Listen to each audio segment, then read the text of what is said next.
Hello there. Welcome to the live. Welcome, everybody. How are y'all doing? Go ahead and like the live, share the live. Hold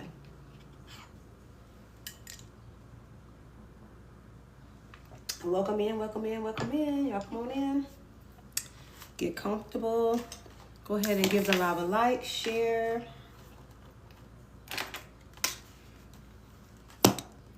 Hi, Lorena. Welcome in. Thank y'all for tuning in with me today. If you've never seen me before, I go by Lovely B as well as Pretty Powerhouse. I am a pretty girl coach and you've probably never heard of it before.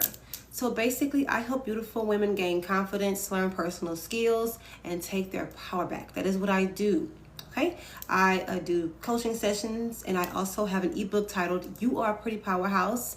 It's a guidebook to help beautiful women all over gain their confidence and take their power back. Okay, so y'all go ahead and like the live, share the live. The topic of today is Pretty Girl Motivation. So I'm here today to motivate you guys on whatever projects you have going on, whether it be your business ideas. Maybe you want to become an entrepreneur, maybe you want to become a content creator, or maybe you don't know exactly what you want to do. And I decided to talk about this today because today's Monday and I feel like Motivation Monday, that type of thing. So y'all go ahead and like the live. It's 11 people in the building. Thank y'all so much for being here with me today. I usually teach about my book, right? I usually teach about my ebook, but I want to do things a little differently today and get to know you guys a little better, your goals for 2025, what you guys need help with, what you guys are focusing on. If you guys are focused on your spiritual journey, maybe you are healing from trauma right now, maybe you're on a fitness journey right now, maybe you are, like I said, starting a business, maybe you're focusing on upgrading in your life, maybe you're doing interior design, maybe you are trying to switch up your wardrobe because you want to dress better, maybe you're working on going back to school, changing careers, or you're trying to further yourself in your career.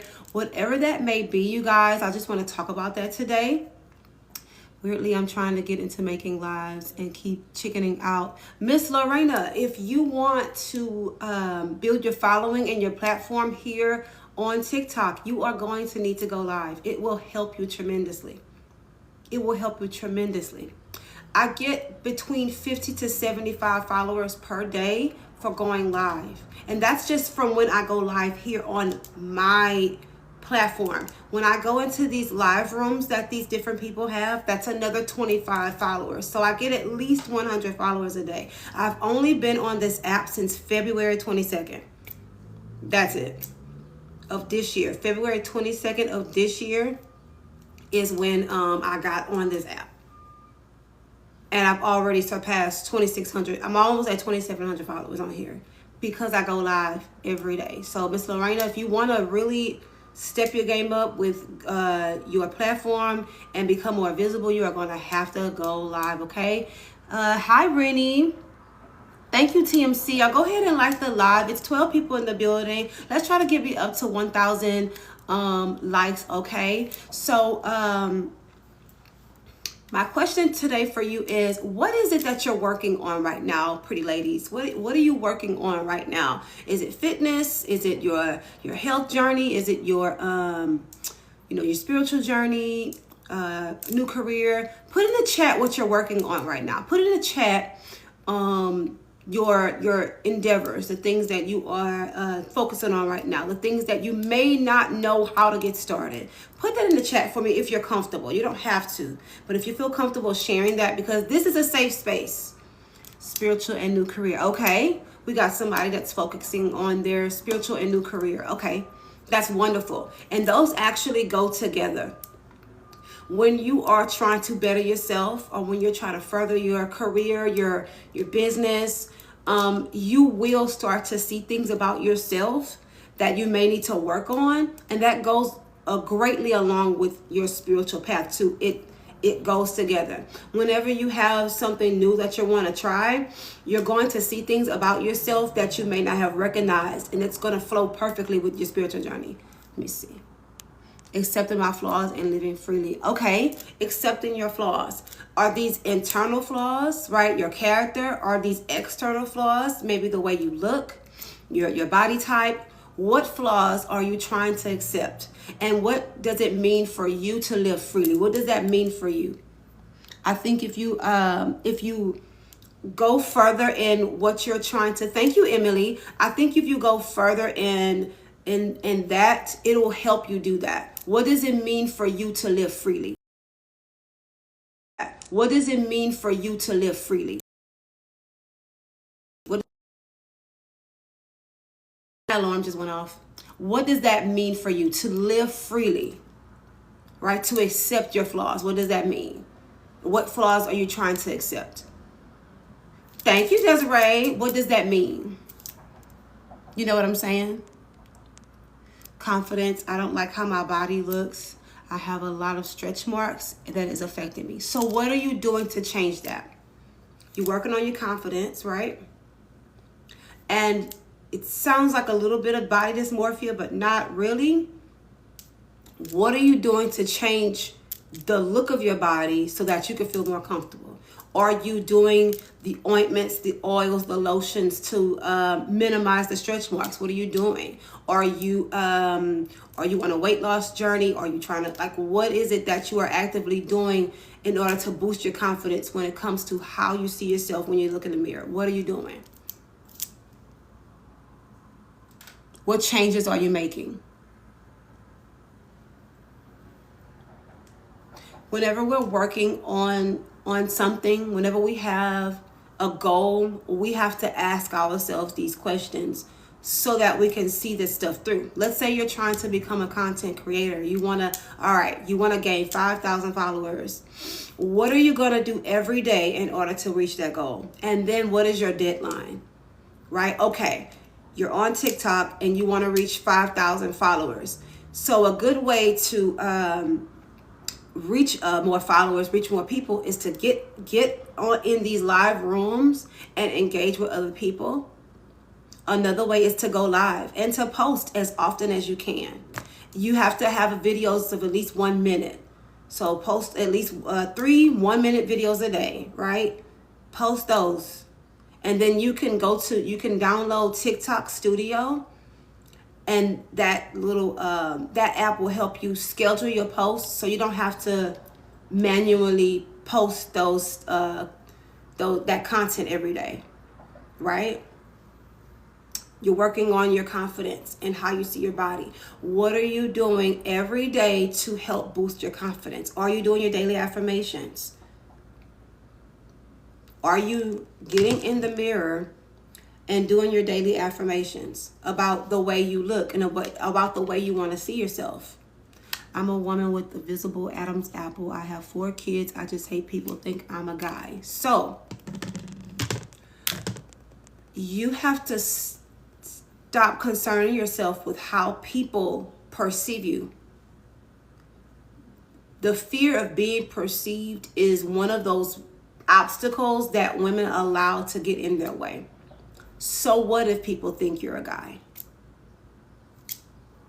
So what? You know that you're not a guy, and you don't have anything to prove to people that are strangers, people that you don't know, people that don't know you, people that have never had a conversation with you, they're not close with you. Why does it matter what they think so much? Why does that matter?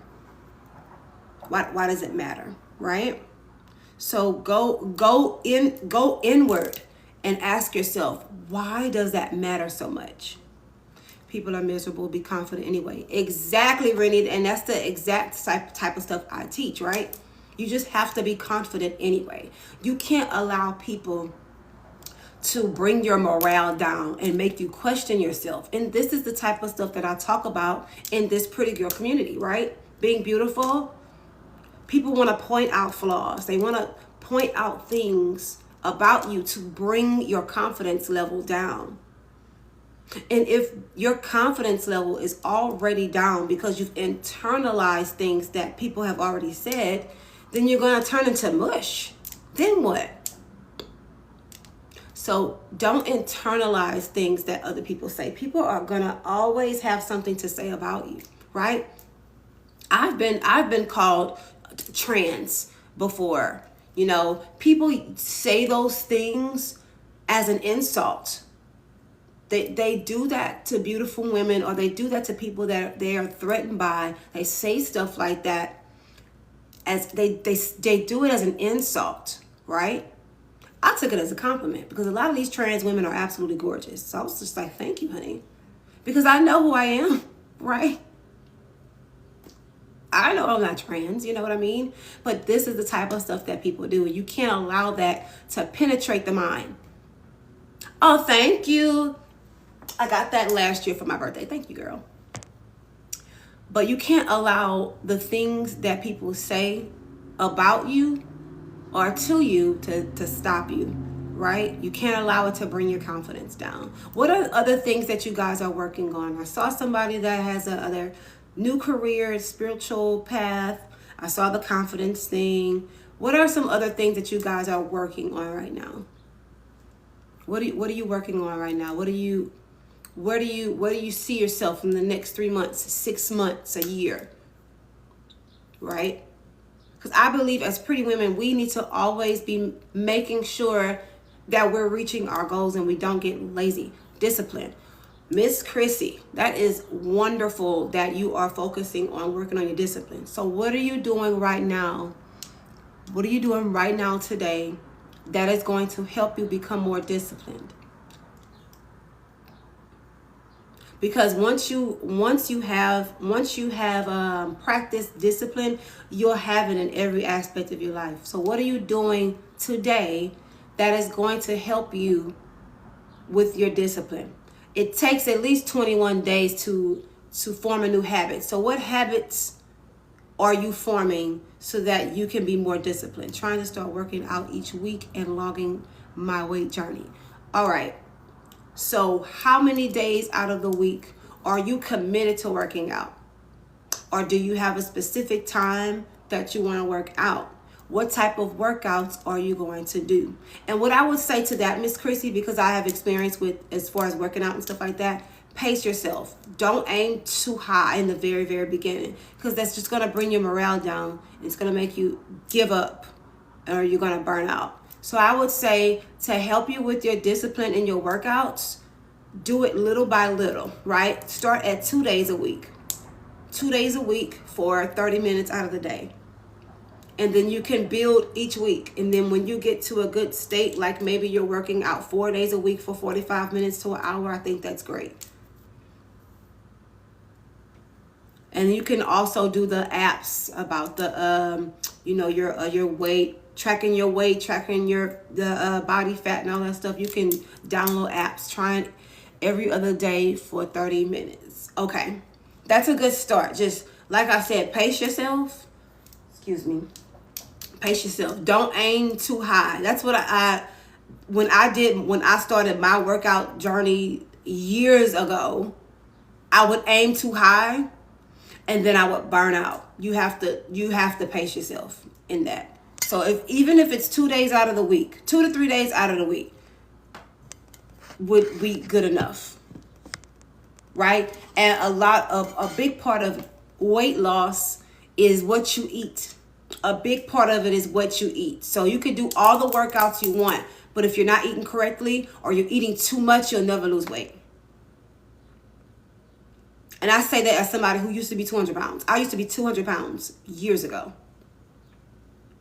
If you eat too much, you will never lose weight. I don't care how much you walk, how much you on the treadmill. I don't care how much weights you lift. And if you're eating too much, you'll never lose weight. So make sure you're eating correct. Eating, portion control is a big part of weight loss and just maintaining a certain weight.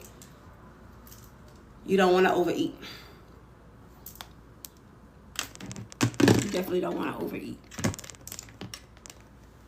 But a big part of, I guess, motivation, if motivation, inspiration is knowing like why. Why do you want to start the business? Why do you want the new career? Why do you want to lose weight? Why do you want to save up the money for whatever? Why, do you want to become a content creator? Why do you want to do these things? Why do you want to upgrade your appearance? These things they'll keep you in check as far as staying motivated, because you won't be motivated every single day. You're gonna have days where you literally just do not want to do it anymore. What happens in those moments when you don't want to do it anymore?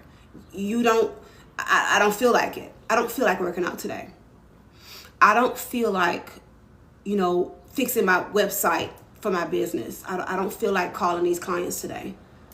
I don't feel like going to these networking events to, increase my clientele. I don't feel like dealing with these people at the job. I don't feel like going to work today. I don't feel like reading the Bible, or I don't feel like doing my affirmations today. I don't feel like doing my candle work, or whatever your spirituality is. I don't feel like pulling cards to see what direction I go today. I don't feel like looking at my astrology chart to help me today. How do you handle those moments? I push through and focus on why I started in the first place. Right, Rennie? That's very, very important. That's very important. I feel like sometimes it's good to just take a sit down for a few minutes and just get quiet and just really, go within and remember why you got started anyway. Why did you get started? Why did I get started? Oh, I got started because I want to create a better future for myself. Or maybe you want a nicer home, right? Maybe you want a nicer car. You want to look better, right? You want to have better health. There's all sorts of different reasons. It's just what's your reason, right? What's your deadline? That's another good thing too, as far as staying motivated. If you keep allowing yourself to stop, you'll never reach the goal when you set to reach it. So you're going to continue to move the deadline. You said you wanted to lose 30 pounds in the next, 4 or 5 months, right? You want to lose 30 pounds in 4 months, but you keep tweaking your diet and eating and overeating, right? And you're not doing your workouts as often. So you just keep pushing the deadline back. Okay, well, I'll do it in 5 months. Okay, well, I'll do it in 6 months. There's a difference between giving yourself grace and then just procrastinating. That's two different things. Giving yourself grace is listening to your body when your body is too tired and actually resting, because you've been up and at 'em for the past week and you have not allowed yourself to rest properly, right? But just procrastinating is pushing things back. Her face is always beat. Thank you. Yeah, just don't procrastinate. Don't procrastinate. Give yourself grace. That's very important. But procrastinating is just absolutely pushing things back. And I'm gonna just do it tomorrow. I'm just gonna do it next week. Okay, well, I'll just give it one more week. No. I've been trying to get back in the gym, right? Thoughts on body dysmorphia. I believe if you'd start doing more mirror work, meaning getting in that mirror and affirming yourself, that body dysmorphia is going to be less and less. It took me a very long time to understand that I'm no longer a young kid that's 200 pounds. I'm no longer a 19, 20-year-old kid that's 200 pounds. It took me a very long time to get to that point because I was seeing myself as that person still. Get in that mirror and affirm yourself. Your words, yes, Rennie, your words are very powerful. You have to speak life into yourself. And I know this sounds cliche. I know it sounds silly, right? But your words are very powerful. Your words have the power to literally change your life. And you want to make sure that you are speaking nothing but life over yourself. Nothing but life.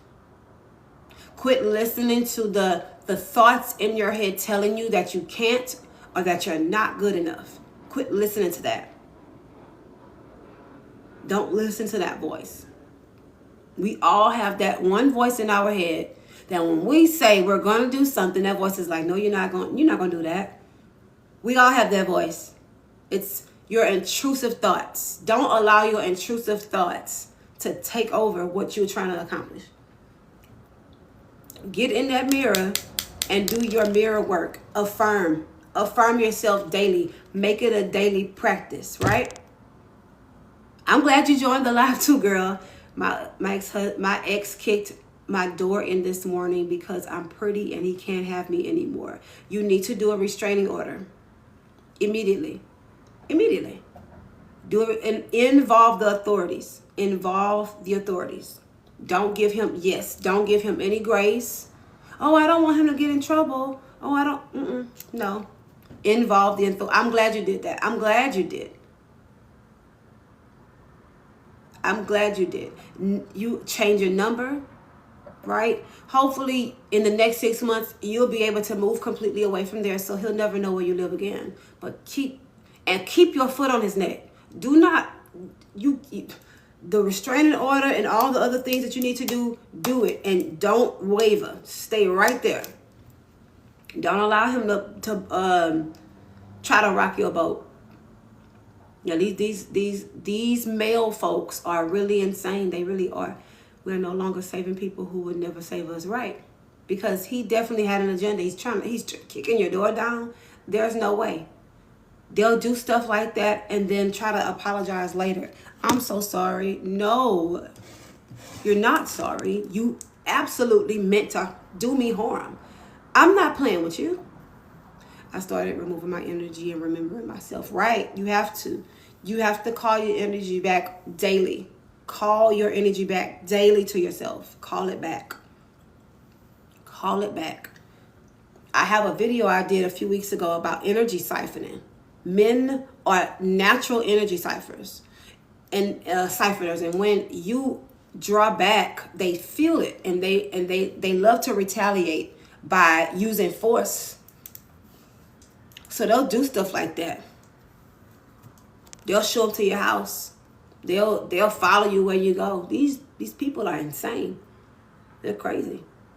So you get armed if possible. If you need to become armed, then do that too. Because we have a life to live. We're not trying to lose our life because somebody's crazy. Yes, because we can't let our kids see that energy around us and them as well. Right. You want to make sure you're keeping yourself protected. And to be quite frank, the signs of narcissism are always there.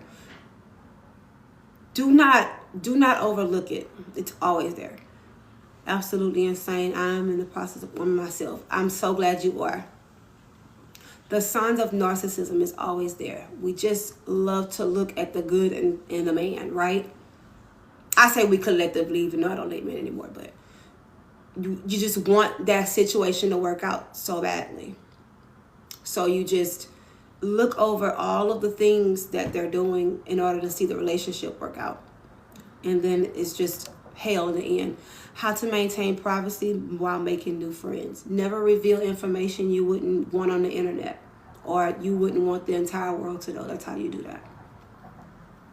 And how you do that is you evade answering the questions. Like, if you don't want your new friends to know where you live, where you work, and things of that nature, don't answer those questions when they ask you. Change the subject. Talk about something else. Keep it very surface level. Keep things very surface level when you're meeting new people, because you just never know. And then, when you're pretty, you really have to be very guarded because you just never know. You just don't. And it's really sad that you have to be that way, but that's just how it is, You just never know people's intentions. I had a coworker file a complaint against me because I wouldn't socialize with her. Yeah, they'll do stuff like that because they want to control you. They want to control you. So they'll tell the boss that you're not a good team player. And then they'll ruin your reputation at work. They'll ruin your whole reputation at work because really they wanted you to be a part of the little clique and you're just not about that. So they'll do stuff like that. Now, if it gets toxic, I say go to HR and get on Indeed.com. That's what I say. I ignored the signs. My ancestors were screaming and this is what happened. Listen, you better not ever ignore them ancestors again, okay? And you better not ignore that intuition again, because I know if your ancestors were screaming, your intuition was hollering, okay? Don't do that because you want your relationship to work. It's not worth it. It's not worth your life. It's not worth your life. Always pray that prayer when you meet someone and be prepared for the answer. Right. And ask God to remove whoever doesn't need to be in your life. Ask God to remove them. Also pray for discernment. Ask God to show you the right. But don't just ask God to show you the signs. Actually take heed to the signs. That's the part. You got to take heed. Don't say, oh, no, it's not that deep. It is. You wouldn't have felt that way if it wasn't that deep. It is that deep, right? We usually don't take things seriously that we need to. And then everything that we're taking seriously is really not even that deep. We're inverted as women. We do that. We're super dramatic about absolutely nothing. And then the things we need to be dramatic about, we're super like just aloof and way too playful about. No. Your life is at stake when you're in proximity to people in general because people are crazy. So you have to make sure that you're on your guard, especially when y'all dating the men and all that stuff. Be on your guard, okay? Be on your guard. I was denied a promotion because I wouldn't socialize, but I was who they used to train. Yeah, they'll do that. They'll do that. Hey, Teja. Is it Teja? Tiaja? What is that? How do I pronounce that? Is it Tiaja? I do not want to say your name wrong. I'll just call you T for now. Hey, girl. Let me see. Let me read y'all's comments. Yes, that's the prayer I'm talking about. God be moving quicker than Mexican music. Girl, listen. Okay? I had to learn to trust my intuition even if that person hasn't done anything yet. Yeah, definitely. Tiaja. Okay, perfect. Definitely. That intuition will twinge. Your heart will start burning. You just go with that, when it comes to people. And a lot of times if you get a small thought that something is not right about a person, that's all you need. That's it. You don't need to actually see something go to pass, right? Like, oh, I knew it. No, it's like you see a person, you're talking with them, and then you get this one thought in your mind, and it's like, yeah. When those things happen, go with that thought. When you say prayers like that, don't be surprised if you lose family members too. Exactly. Be prepared to not only lose, but gaining. Because sometimes you'll be asking God to remove stuff and he'll just start giving you stuff. Because stuff is already out of the way for you. I learned that too. Sometimes when you pray that removal prayer, God is going to actually increase. Because stuff that already been removed and you didn't even realize it. Be prepared for the gains too. Be prepared for the gains.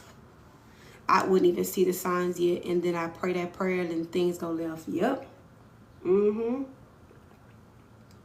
That's a powerful prayer. That is a powerful prayer. Powerful prayer. God, remove whoever doesn't need to be in my life. Remove them. Remove them. Just get them as far away from me as possible. Yes, that is a very, very, very strong prayer. We got 19 people in the room, 7.K likes. And make sure y'all get y'all heart me, okay? Get your heart me when you come in. That way you get 45 points of engagement. You get 45 engagement points whenever you do a heart me when you come in someone's room. And that boosts your views on your page. That boosts your views on your page. Boost your views on your page. We got 18 people in the room. I'm so glad when I see y'all come in these lives every day. I really appreciate it. I really, really do. So let's talk more motivation. Motivation Monday. Pretty girl motivation. So, what motivates you? What motivates you in your journey? Whatever your journey is. What's that one thing that keeps you going? It doesn't matter if it's a person or if it's a big goal. Maybe a place you want to travel. Maybe something tangible that you want to get. What's that one thing that motivates you, that keeps you going? After all the crap you go through as a beautiful woman, what's that one thing that keeps you going? One thing. Or hell, if it's two things. What are those things that keep you going as a beautiful woman that deals with all the crap? Anybody?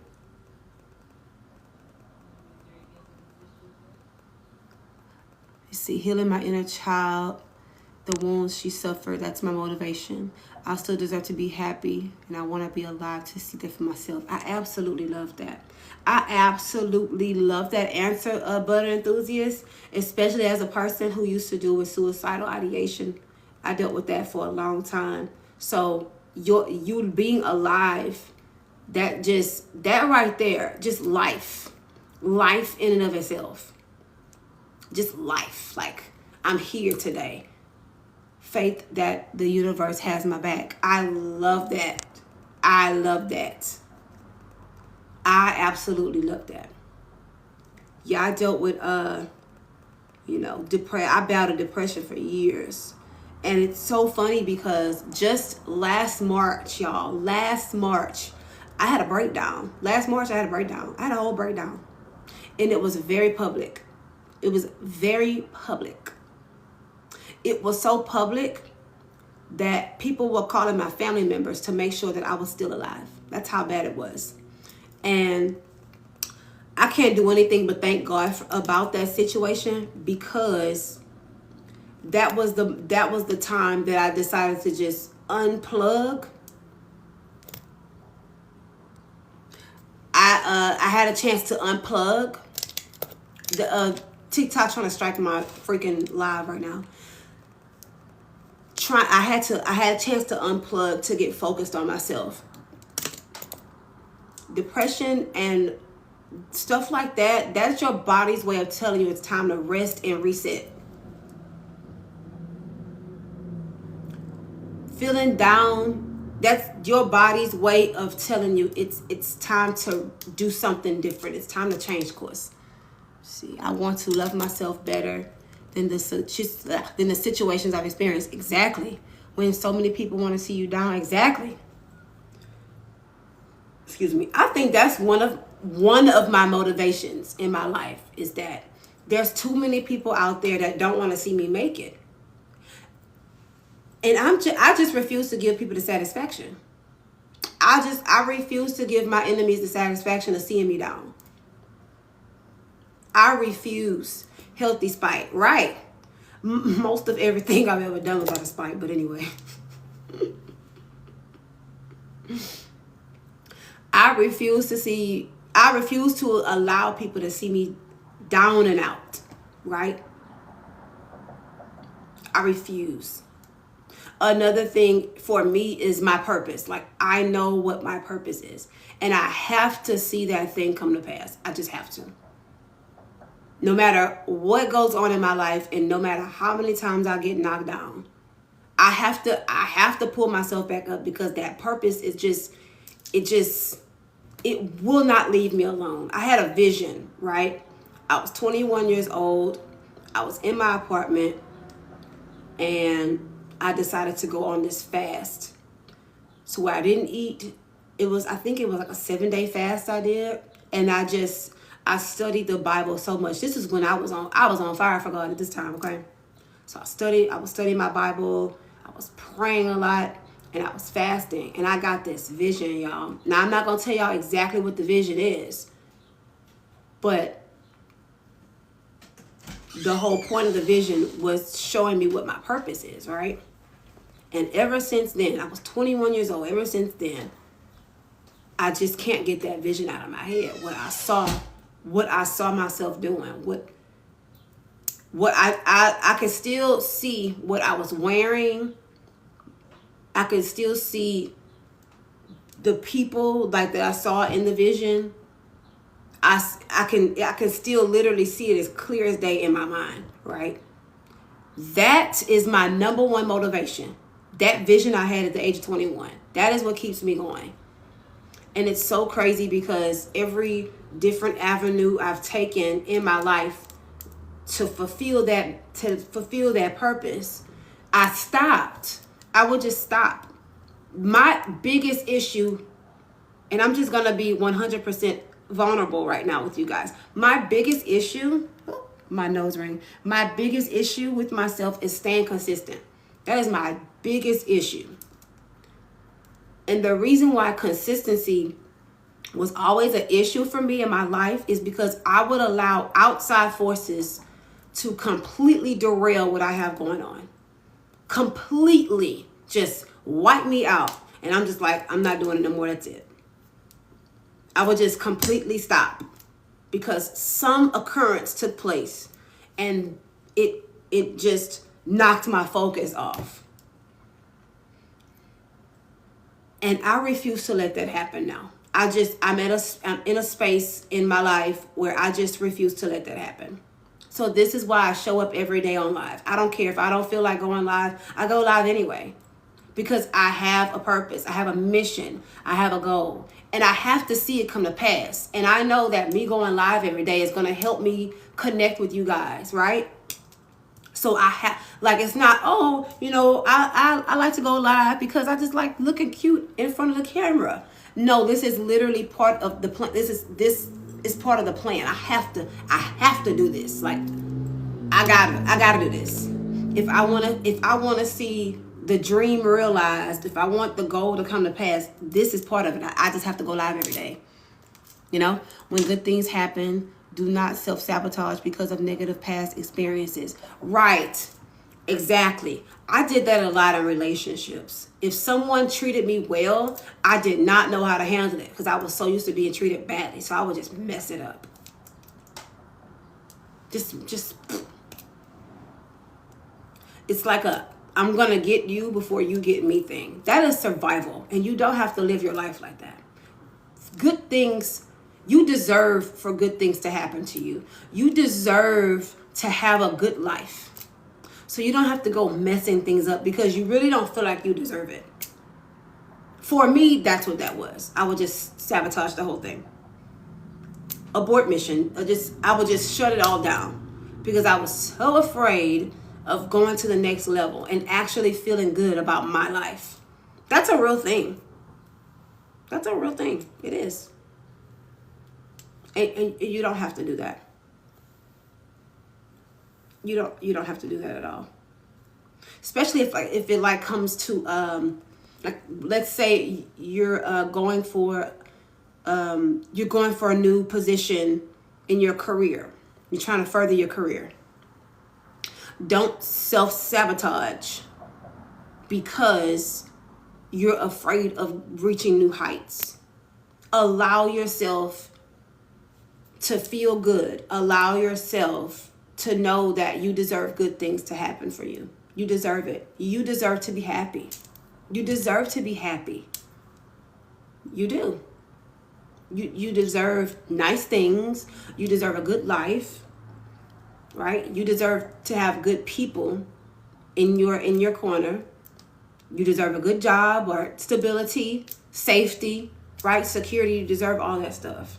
Don't sabotage it because you're afraid or you're so accustomed to BS taking place in your life. Whew, Lord. I wish. Then again, everything happens at its right time. I wish I would have known that years ago. Like, I wish I wish that would have settled in my spirit years ago, about just allowing myself to feel good. You know when you're so accustomed to things just happening to you, you're so accustomed to struggle, you're so accustomed to pain.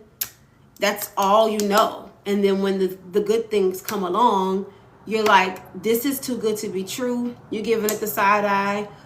You're like, I don't know. That's your survival mode trying to come out and rear its ugly head.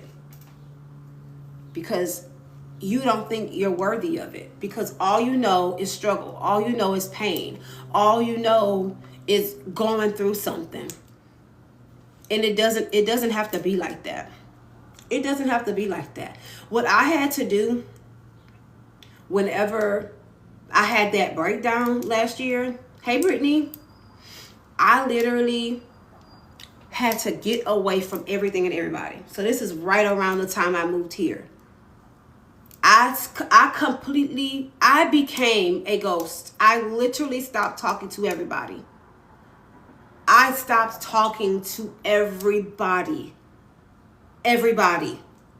I completely removed all of my social media accounts and I stopped answering the phone. And I locked in. And my wife was 100% supportive of everything. It was so crazy because I know people was thinking that I had to be in some crazy relationship, right? Oh, she must, her wife must be, bossing her around. She's not talking to any of us. No, that wasn't it at all. I locked in. I had to tune out all the noise, trying to know every move I'm making. What have you been up to? What are you doing? How are you? I don't want to answer questions. I don't want to talk. And what's crazy is, now that I'm back on social media and stuff, I still do that. I don't talk on the phone. Unless I'm doing my coaching calls, I don't yap on the phone anymore. Because I realized that a lot of the stuff, a lot of times when I would just be on the phone with people, we weren't really talking about much. We're just on the phone yapping. I'm wasting time. I could be putting that energy into a project, but I'm on the phone gossiping. No, like that's not going to help me in what I want to do. So I stopped that gossiping stuff. Gossiping will get in the way. Gossiping will be a total blockage because your words are powerful. The words you speak are very powerful. So all that gossiping stuff and just yapping on the phone, allowing people to just, siphon your energy, your life force. Sometimes when you're trying to reach a goal, you gotta just close off. You gotta close off and stop all of that, right? So that's one thing I did. Right? I went in with my workouts and doing my daily walks. That really helped me too. Right? Okay, so I do see some men in the chat, so I'm going to tell you this right now. If you're disrespectful, I will kick you out because I don't have time for that shit, okay? I don't. This is a pretty girl club. So I don't know why men always find themselves in this live. I just don't understand. Because the name of my live is like, why are you here? I just don't understand. I just don't get it. Hi, Nani. I don't understand. So if you're here to disrupt or derail the conversation, please get the fuck out of my room. Please go. Because they're feminine. I just don't get it. Why do men always find themselves in women's business? I just don't get it. We're not in here talking about men. Right? I'm not teaching these ladies how to get a man. That's not my subject matter. I'm trying to help these women better themselves, right? We're talking about uplifting, upgrading, leveling up. Okay, you gotta go, baby. I'm gonna go ahead and just get you the fuck out of my room, okay? Because I just don't have time for that. Looking for the next victim, right? Thank you, Coco. I don't get it. But they do that because they want a reaction. They want you to stoop to their level. You are a bottom feeder. You're in here trying to siphon energy. You're in here trying to siphon feminine energy because you need feminine energy to thrive. I don't like men in my spaces. I just don't. Get out of here. What are you doing here? You know? I don't like it. Because I don't infiltrate myself in men's spaces. They're men. Why would I go in there and I just don't, get it. They want to have a cat fight. Girl, it's just so stupid to me. It's just so dumb. Men think that all women want their attention, and not every woman is like that.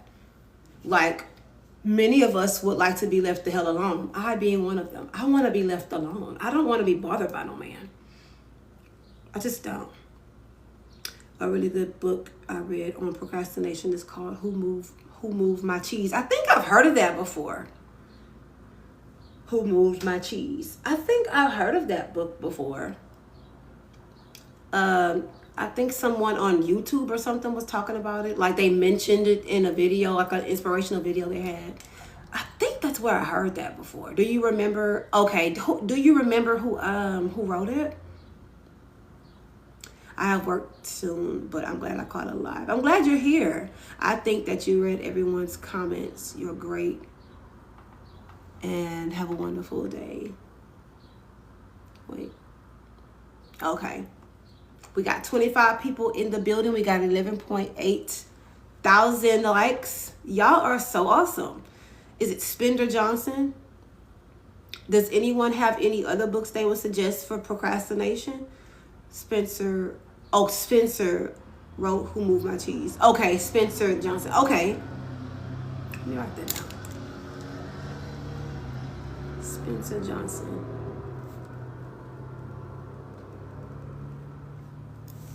I have a great book for gaining confidence. It's called You Are a Pretty Powerhouse. The ebook is available right now in my link.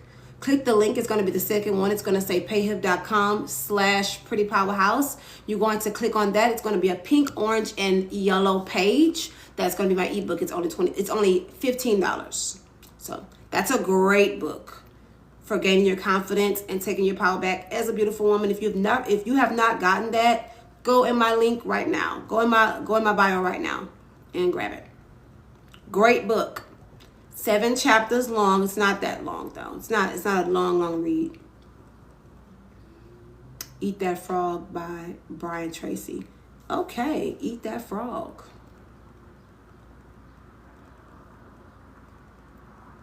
Eat That Frog. I'm writing it down. Eat That Frog. And Who Ate My Cheese? Who Moved My Cheese? Yeah, Who Moved My Cheese.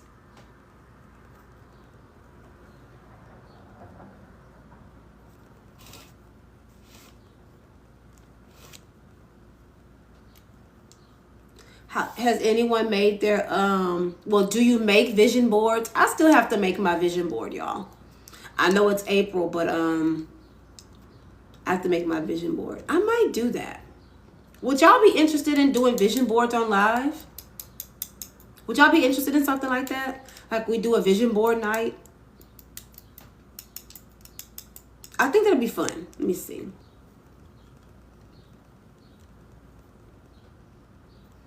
Yeah, I'm gonna have to look at my calendar and see what's a good night to do that. Cause I really need to make one. I have a digital one, like, on my phone, but I want to actually make a vision board to look at it while it's on my desk. Anybody else? Would y'all be interested in a vision board night? I think that'll be super duper fun. I have to go grab all the materials and stuff and print. I got a printer at home, and y'all, I'll be forgetting about it. Honestly, I'll be forgetting, but I need to print all my stuff out. All my pictures I have in my phone saved from Pinterest to do my vision board. I need to get my vision board done. It's not too late to do a vision board. I know it's April, but if you have a goal, then do the vision board. Does anyone have any questions pertaining to their journey in life or just questions in general? Not personal questions about my life, dear Lord, no. I gotta make that a disclaimer. questions?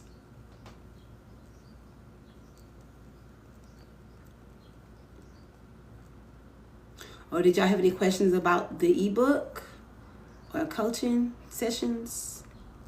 Any discussion? Oh, well, hold on, time's out. Okay, so well, no, I'll talk about that another day. Never mind. I was gonna talk about what I talked about in my stories earlier, but I'll talk about that another day. Any other questions, y'all? Oh, we have 14.4. Ooh. Y'all showing love. Thank you, honey. Y'all are showing major love today. I wish my wife didn't have the laptop. I'd be playing some music. Hold on. Running out of my juice. I got cranberry juice today. Ooh.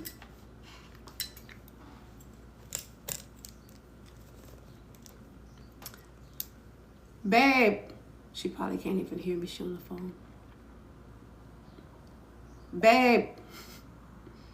I probably have to, let me go grab it. Let me see if she's still using that laptop because I want to listen to some music.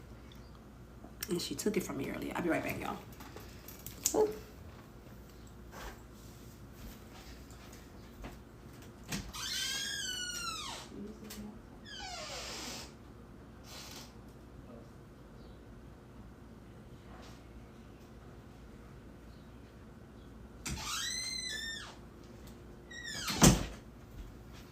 I gotta put some WD-40 on my doors, Lord.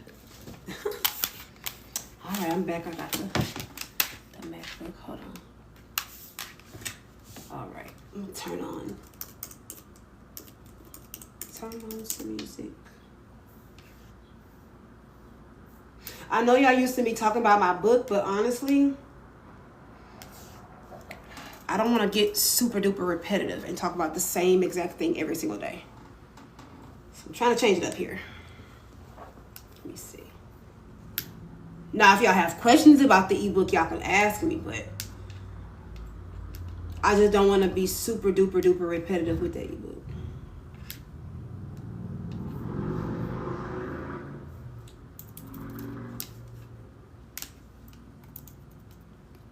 What brand is your blue eyeliner? So everything that y'all see me wear is makeup that I used to sell, and I'll be coming back with it very soon. So this was my brand. It used to be called Red Lady Magic. That was the name of my brand. So like literally everything that I have on my face is what I used to sell, except the lashes. The lashes, no. So it's the blue liner that you see is actually it's a blue lipstick. It's a blue lipstick, and then I put my blue eyeshadow on top of it to set the lipstick. So I use my blue lipstick as an eyeliner, basically. Thank you. Yeah, I used to sell it. So I'll be coming back out with it very soon, very very soon. I'm just waiting on it to ship here.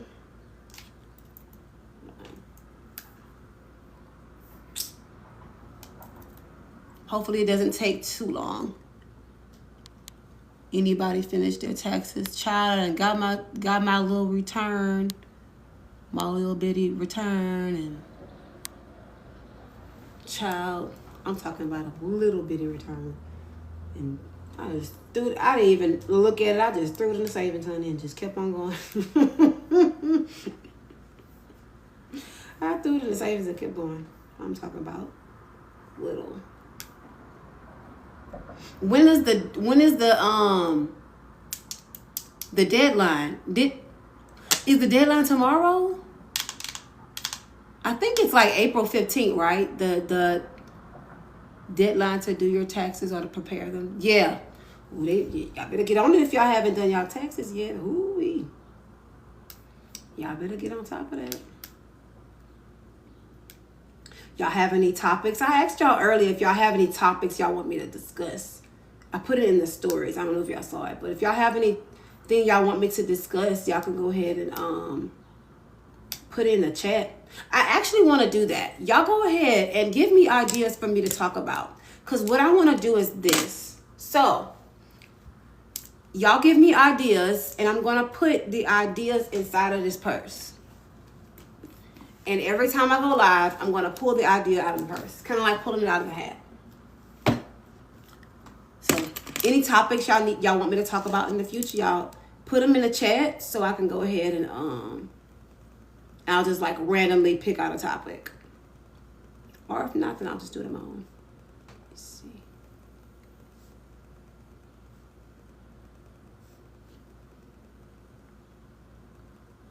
Ooh, we had 16.7K likes. Ooh.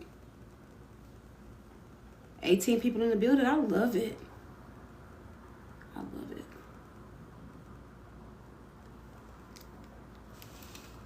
Any topics? Woo, woo, woo, woo.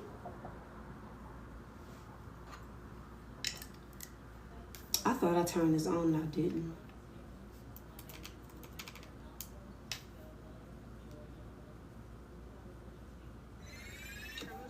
This ain't what I'm trying to listen to.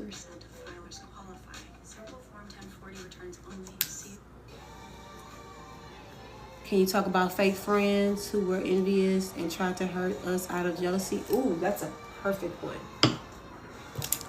Yes, I'm gonna put that on the list. Anybody else got any ideas? Fake friends. Because I definitely have quite a few story times about that stuff. Let's see.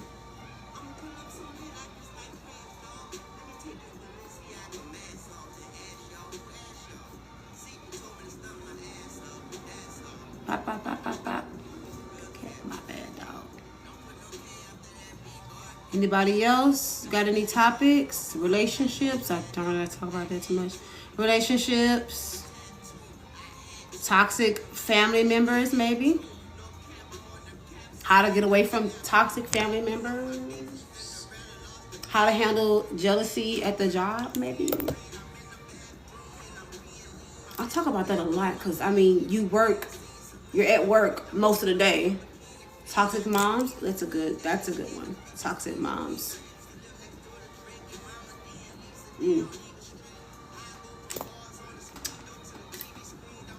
Toxic moms, that's a real thing.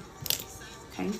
I mentioned earlier I'm recovering from getting cheated on. Oh my, I didn't see that. I'm sorry. Cheating. Okay. I'll call it cheating recovery. That's what I'll call it. Who to trust. Okay. Okay. Oh, wow. Let's see. Who promises?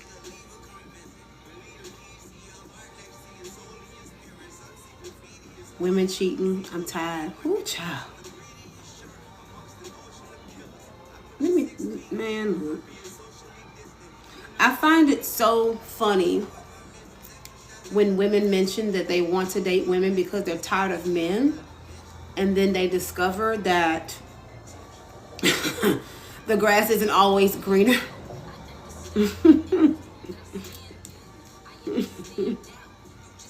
People are people.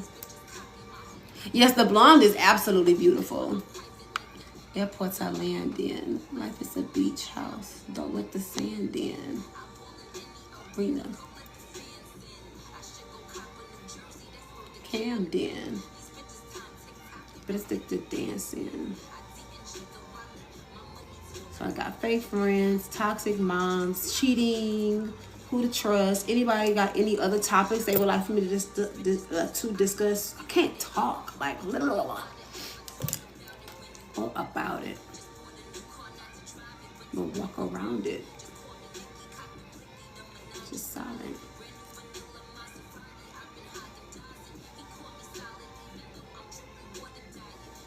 Cheating. Let me see if I can think of some topics other than what I've already talked about or what I already talk about. Let's see. I guess I can just. Let me see.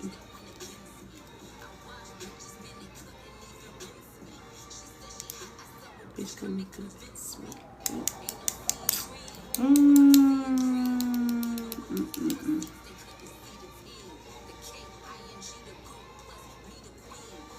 I guess I'll ask this question. I like to ask questions like this. You see, building your own ethics, values. Okay. Okay, so that would be under like personal skills. Okay, so building personal skills.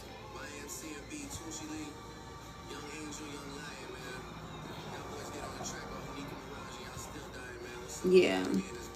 So when y'all come to my live, right? What do y'all expect? Like what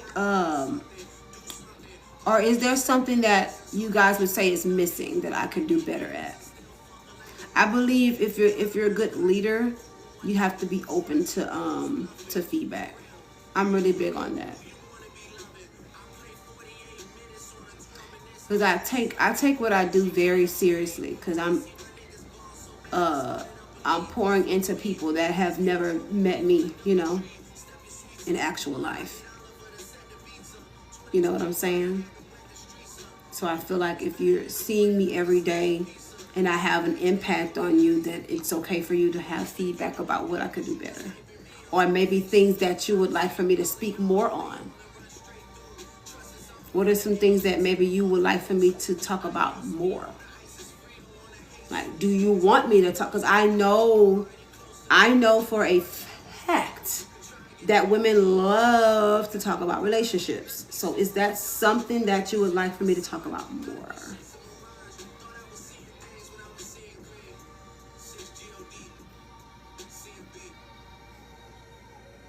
Because I'll say, I don't really talk too much about relationships. And then we'll end up talking about it anyway because that's always part of the conversation. So anybody, is there anything that you would like for me to speak on more? These commercials be killing me. Honestly. Like, girl.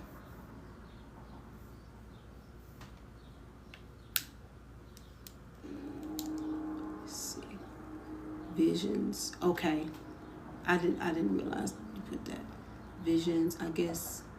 See, I mean, we've talked about the people who are not for us, but you could speak on the positive attributes. Right, okay.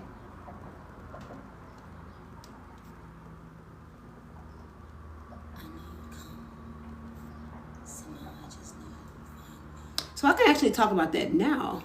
The positive attributes of people. When we're talking about, I guess, like motivation.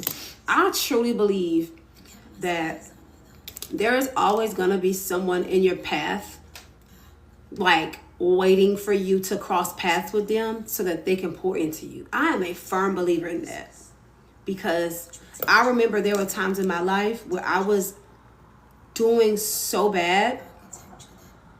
I was doing so bad in life, and there were really kind people that I crossed paths with that helped me along the way. And I heard of the term being called a destiny helper, and I believe that so much. I believe that destiny helpers exist. I believe that there's always someone that you're gonna cross paths with in your lifetime that is gonna help you. Is it Kalia? Hi, girl. Hi there. I truly believe that destiny helpers are a real thing that exists. First time here. Thank you, honey. So it's your first time here. We're just a bunch of pretty girls just talking about life. That's it, girl. So join in. Kill y'all. Oh, okay. I thought it was Kalia. I was about to say, okay, that's an interesting way to spell that, but hey.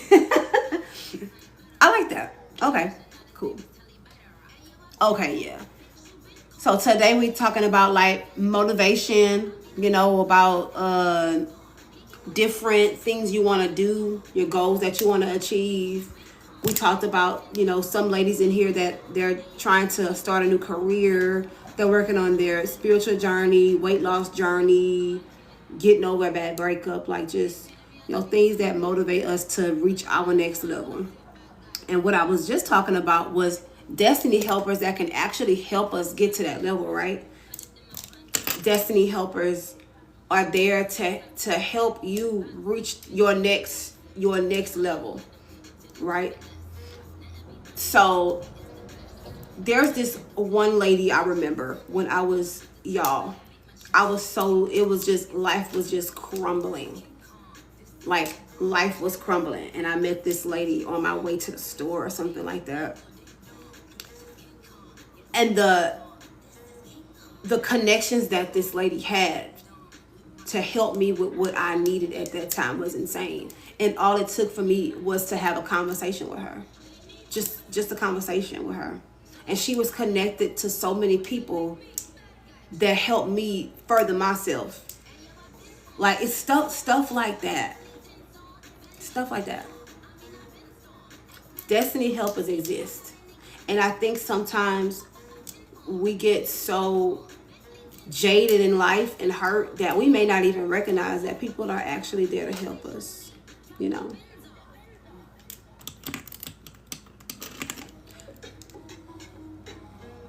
I've actually met a few people like that in my lifetime. Like, it's like God placed them in my life at the exact time that I needed a push or somebody to help me go to the next level. And that's what I want to be to people, right? Whenever you guys come across my page or when you come across my content, I want to be that for people. A destiny helper, somebody that can help propel you to the next level. Like, you may be okay where you are and you just may need an extra push to get you to the next level, right? And that's why just genuine people, right? That's why I wrote my ebook. That's why I offer my coaching classes. I'm going to tell y'all right now, it's not really necessarily about the money for me, because I know that I could be doing this stuff and not make a dime. Like, no sales, no nothing, and I'm going to still get up the next day and do it. Because that's just it. It's just what I do. It's just what I do. Even when I took a complete break, I shut down my spiritual business and all that stuff, and I took a year off social media.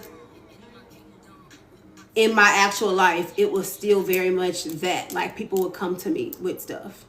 I can tell you love it. Yes, this is what I absolutely love to do. I love working with women. I love helping women. I love solving problems. Like, I really do. I always felt like people wanted me to be their therapist, and I'd be needing a word too. Right. So it's important, like, when you become the person in everybody else's life that they can go to, you have to either have your person that you go to, or you become a little more exclusive with your energy and you don't exert yourself so much.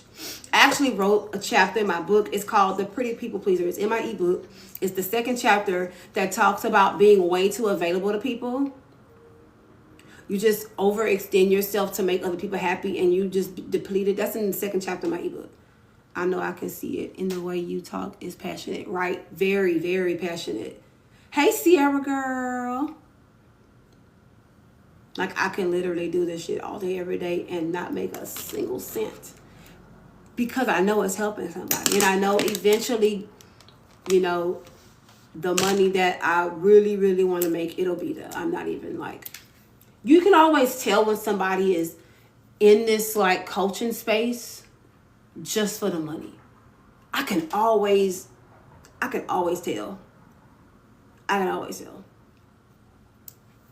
Especially if they're like if they're like a dating coach, I can always tell if that person is really passionate about bringing people together in love, or if they're just trying to get some money. Right, energy doesn't lie. And a lot of them are like that. Unfortunately. And I think that's really sad. I think that's really, really sad. I'm not saying this guy is, but I've been hearing this circulate around TikTok about the guy who does he's a dating coach here on TikTok. And this young lady came out and said that she paid $10,000 for his services to get dates and stuff. And it's like, the conversation is circulating basically. And I'm not saying that he's grifting, or he's not being honest, or he's not. I have my thoughts. I feel like this is how I personally feel about that situation. I feel like, yes, of course, if you have the money to pay for a service, then pay for the service. I just feel like taking that 10 grand towards another coach to better your financial situation or your business would have been better than to date a guy, but that's just me.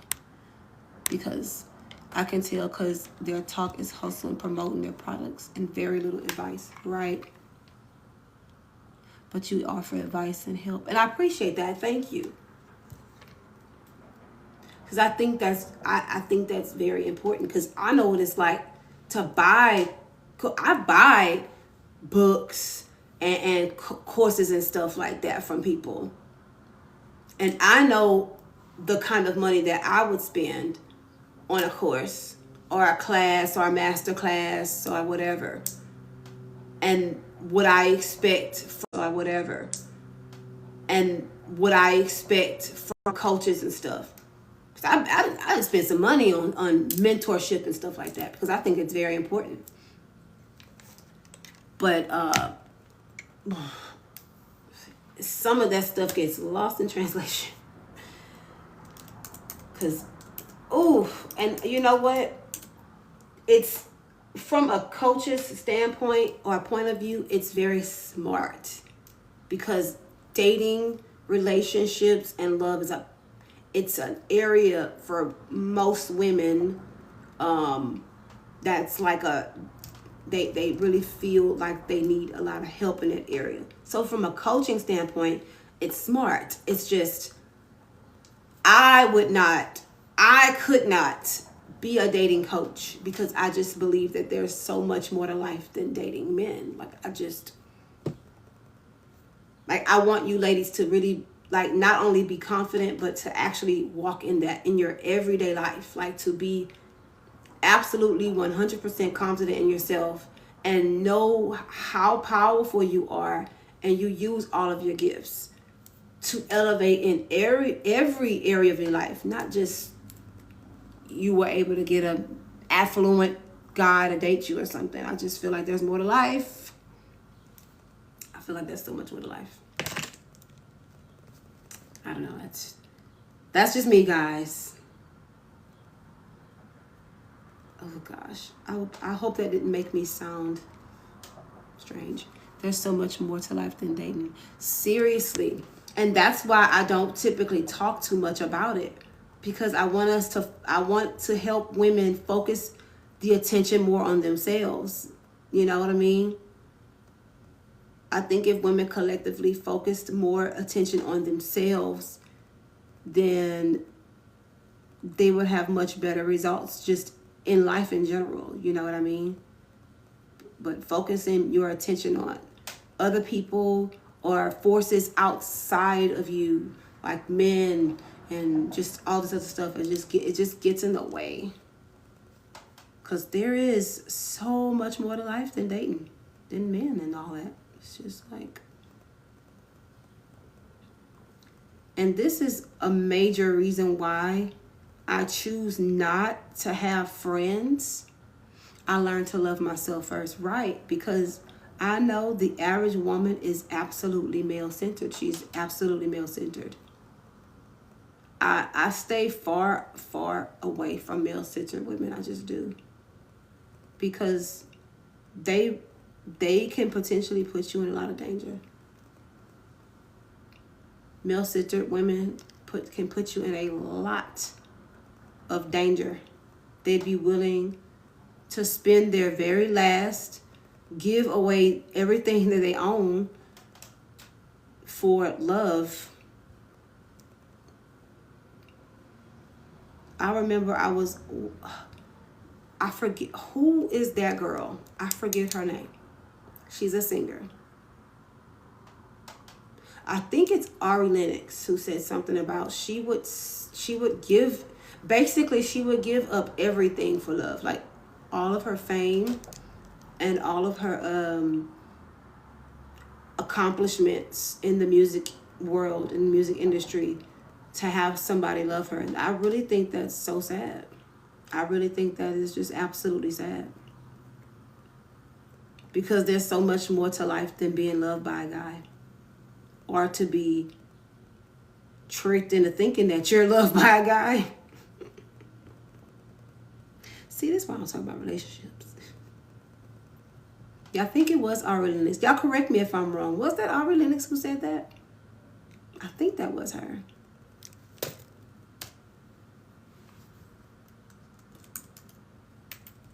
I had a friend, y'all, had a friend who was absolutely male-centered. This girl, this had to be either the second or third time we went out.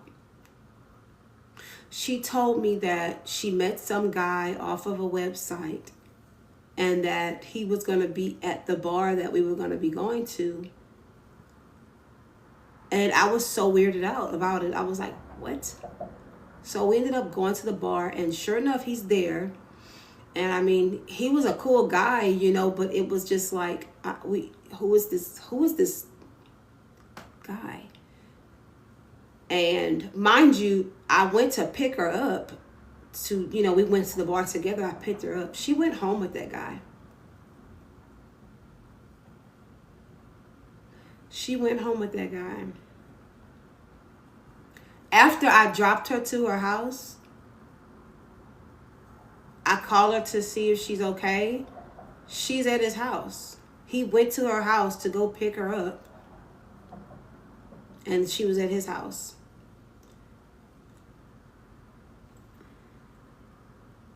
That's the type of stuff I'm talking about. That's just man crazy. You don't know this guy from a can of paint. You don't know this guy. You're out with your friend, but you invite some stranger to the same bar that we're going to be at. I drop you home, and then you end up with him anyway. Why did you even ask me to go out? You could have just went on some little date with him or something. I don't know. Even in these like friendships, you got your friend who's like always going through it with her man. Y'all, I'm going to tell y'all the story. This story right here just really changed my approach in friendships like forever. So this girl that I'm talking about was like my sister. Like, we were so close. We were so close. But, you know, I noticed some things about her that I kept letting slide. This is when I really didn't have my boundaries. I don't speak to any woman that date men, no shade. Listen, but enthusiasts, listen. I totally understand because, girl. So look, I gotta sneeze. So, now mind you, this was my best friend, okay? This was around Christmas, and it was kind of rainy. And she kept butt dialing me. So she said she was butt dialing me. But after like the third time, I finally answered it and just left, you know, I just like kind of stayed on the phone, and I could hear nothing but commotion, right? I heard nothing but commotion. Now she lived like 30 minutes away from me in like the nearest like little town or whatever. So I hear her on the phone, and I'm like, do you need me to go over there? And she's like, yeah. So I throw some clothes on, get out in the rain, cross this big ass bridge to go to her house. And sure enough, not only are her and her husband arguing down, he is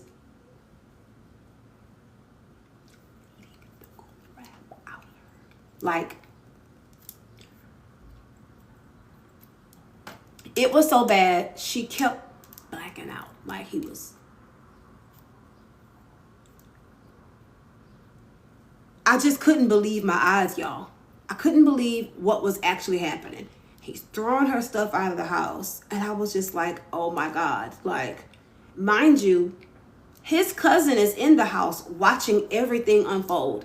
Like, there's furniture all over the place, clothes flipped over, and he's just like, her. Like, she kept blacking out. She blacked out like 3 different times.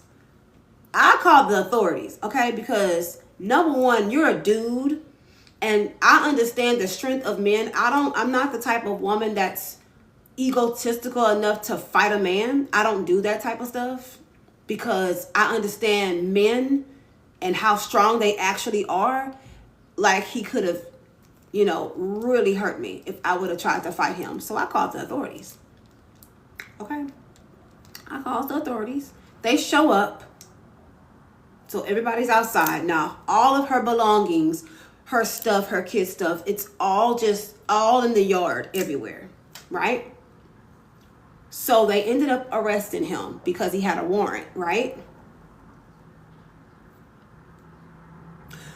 Do you know this woman was upset that I called the cops on him? She was upset that I called the cops on him. She was upset. And she visited him while he was in jail. And then when he got out of jail, she stopped talking to me because he didn't want her talking to me anymore. And I haven't spoken to her since. And this was back in 2017. Yep. Now, she asked me to come to the house. Now, I really believe that it was God that led me to that because she kept like butt dialing me, right? And I just went ahead and just stayed on the phone. She told me to come over, right? And I actually handled the situation the way it's supposed to be handled. I'm not about to fight this man. That's a man. I'm going to call the police and they're going to take care of it. Nope. She got upset at the fact that I called the police. He came back home and she stopped talking to me, y'all. This is why I stay away from, that's why I stay away from women. I stay away from male-centered women. Women that's willing to put everyone they know in harm's way to keep a man. What's crazy is her and that guy aren't even together anymore. I think they got a divorce a year or so ago.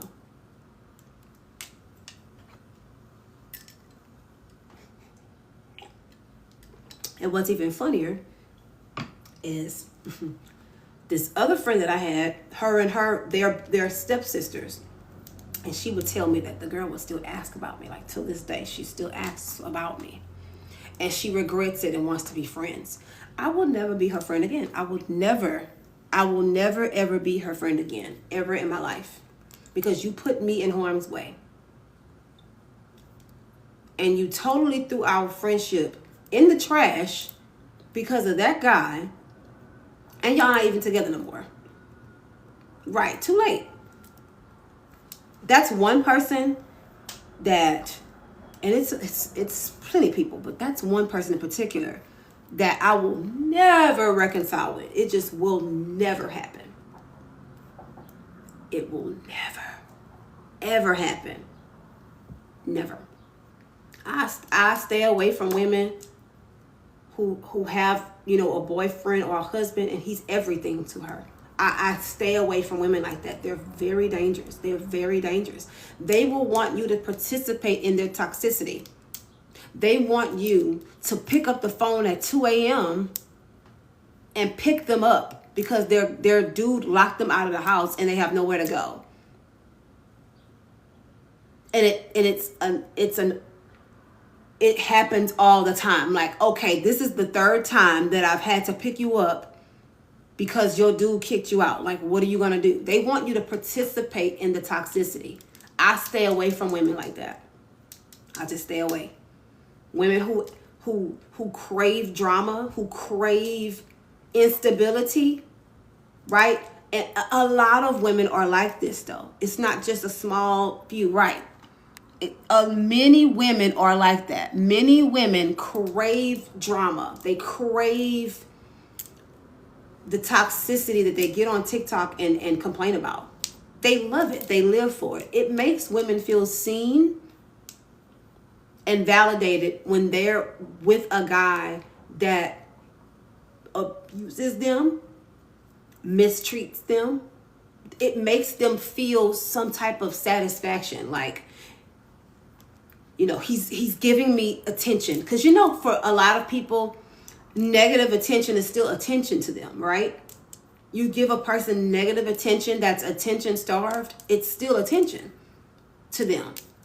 So even if he's doing her absolutely wrong, she still feels like it's attention. So he must love me, right? I stay away from women like that. I just, family members, it doesn't matter. That's sad. I was always taught to never need a man for anything. And you were taught correct. You were taught absolutely correct, because you really don't need men. I believe that that type of thing should be by choice, you know, because you actually want to have a companion, you actually want to be with them, not because you need them to survive. Anytime you put someone in a position to be the reason you survive, they can starve you, right? If you give a person all of your power, if they have the power to feed you, they have the power to starve you. Absolutely not. Absolutely not. No. No, especially a guy. Just absolutely not. No. Society have people thinking we do, right? Well, it's not just society. It's women. Women perpetuate this stuff all the time. Women play a huge part in patriarchy and why the patriarchy still stands. Women don't want patriarchy to end. Women want to switch places and be in control of men. They just want to swap places. They want to be able to be in control. That's all it is. I love having my own money. Right. I think it's smart. I think it's great. I think every woman needs to either be working, have a business, or both. Working, have a business, or both. Because if you don't, then what? How do you survive in the world? If you're not working, if you're not earning an income, if you don't have a business, right? How are you surviving in this world? You need money to pay bills, to eat, to travel, to take care of your health. You need money for that. So if you're gonna you choose not to work, not have a business, not get into entrepreneurship or do anything creative that earns you any cash, what are you doing? Like, really, what are you doing? I don't think any of that is smart. It's just not smart. It's just not smart, especially if you're pretty. Girl, you could make so much money being pretty. Shoot, you got your pretty little face. Shoot.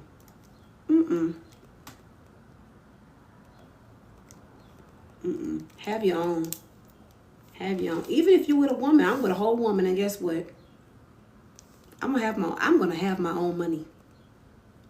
I'm gonna have money in my pocket, in my savings, in my investments, all that.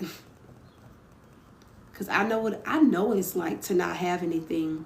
I know what it's like to allow yourself to be in a situation where your husband or your fiance or whatever is in total control of finances, and then the things go south and you have absolutely nothing. That's the worst position a woman can be in is financial hardship. Because when you I talk about this on my page. It's a series I made called Being Pretty and Broke. You get desperate when you don't have any money. I don't want to depend on nobody, but I will still use your money. Okay. Yeah, I feel like when you allow yourself to just get to that place where you can't take care of yourself in any form of fashion, you can't pay your own phone bill, you can't buy yourself food to eat, you can't even buy yourself toiletries, you have no way of surviving on your own even a little bit, you become very desperate for money because you're trying to survive, and then that leads you to very compromising situations that could cost you your life. It could cost you your life. Your hair's so cute. Thank you. It could cost you your life. It could cost you your life. This is why So this is why that whole, as much as I not only love Shera Seven, I love her. I think she's absolutely hilarious. And she's very, very smart. I think the information in and of itself can be dangerous to a very impressionable young lady. because women are very literal. They take things literally. You know, they don't know how to, they don't know how to infer things. You know what I mean? Like, they're very literal. So you take a 20-year-old kid listening to Shera Seven, she's going to end up in very compromising situations. So that whole, you know, have a man, get a man, and make him like take care of everything. Yes, and those younger girls be watching her. Yeah, because those poor things feel like that's the answer to them getting all the stuff they see. They want, the reason why these young babies watch Shera Seven is because they, number one, they don't want to work, and they feel like getting with a man with money is the easiest way for them to live a rich lifestyle. They're very influenced by what's around them. They're very influenced by the luxurious lifestyle they see on TikTok and social media, Instagram. Like, they want that life. And they think getting with a man with a lot of money is going to give them that. And unfortunately, their little frontal lobe is not even developed enough to even understand half of what Shera is talking about. I used to think that. I used to not be in my full potential because I thought a man would solve it, right? If I find a rich man, I don't have to get an education, right? And that's how you set women back. That's how women set themselves back. Putting their power and potential in the hands of a whole other person because you just don't want to do it. No. No. That he could literally pass on tomorrow. What are you going to do then? You know, and it's just not smart. It's really just not smart. It's just not smart.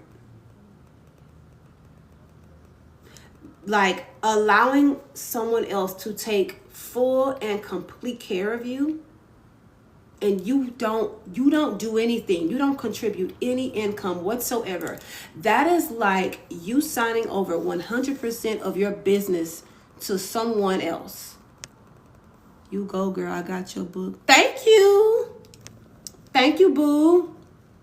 Imagine signing over your business that you worked incredibly hard to build, and your business has earned you $100 million in 5 years or something like that. And you take all of that hard work you put into that business and you sign 100% over to someone else. 100% of your business goes to a whole other person. You do the paperwork. That's what that's like. I want you to see yourself as a business. You are a business. You are an entity.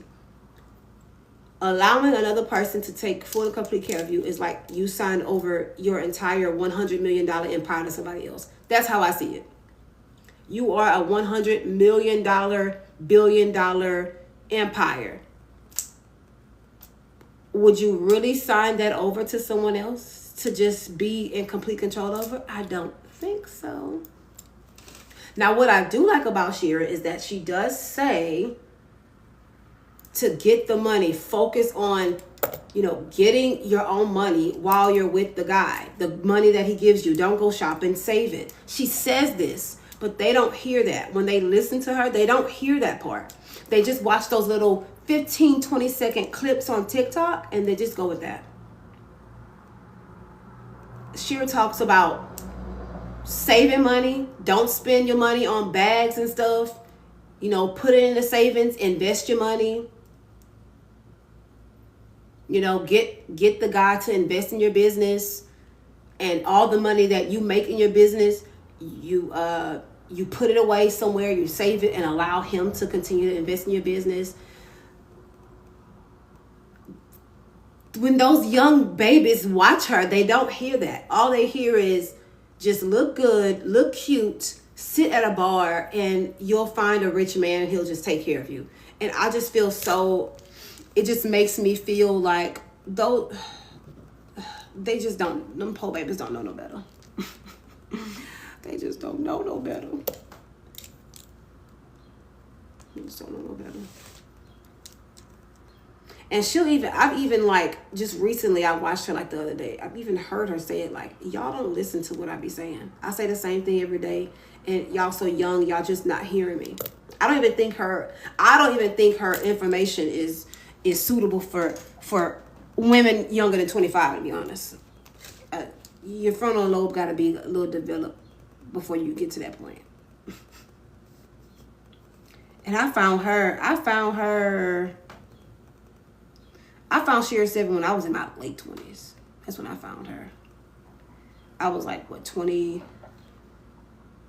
Was I 26 or 27 when I found her? I think I was like 27 when I found her. Yeah, I was. Ooh. Child, that's a long time ago. Woo! I found her a long time ago.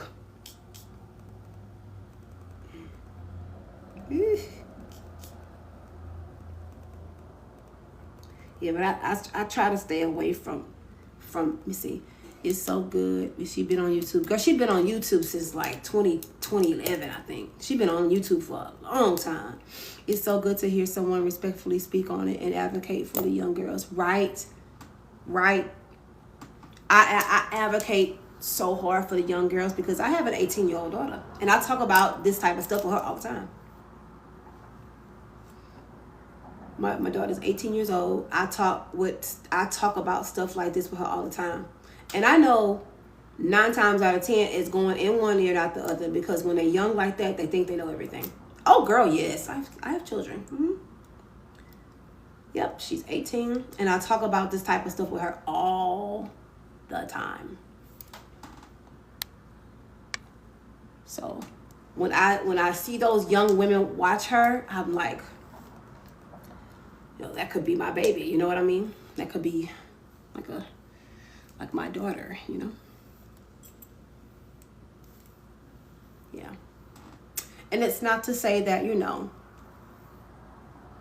every young woman has her own set of mistakes to make. So even if she was to like make a mistake or do things that I wouldn't want her to do, you know, I'm still her mom. I'm gonna still love her regardless. But oh Lord, as a mom, you just, especially these days, like I remember being 18 years old. I remember what it was like to be super young. I didn't grow up in an era where we had social media and all of these other things. You know, a lot of things that I dealt with in life was real. It happened in real time in actual life. It didn't happen online. You have a motherly vibe. I like Ashley Dalton too, but do we really gotta change our appearance for a man? With Ashley Dalton, I think the reason she focuses so much on appearance is because of her weight loss thing. She did the weight loss, what do you call it? What does she have? What is it called? Waist trainers, right? So I think that's why, I think that's one reason she really goes into appearance. And I think also too, the type of men that these poor little young ladies are trying to attract. I think that's why she focuses on, okay, you should wear this, you know, don't wear this, wear your hair this way, whatever, you know. I think that's why she focuses so much, because she focuses in on affluent men. I mean, Shira talks about affluent men too, but really Shira is just like, if he has the means to take care of you completely, he doesn't have to be uber rich, right? That's Shira's, that's her thing. And it's always been her thing, because her husband's not like a multimillionaire, right? But she's like, he's able to take care of me completely 100% with absolutely no issues. Like, that's Shira. But I think Ashley Dalton's brand is about affluent men, and I think that's why she tells women to like change the different things about their appearance and stuff like that.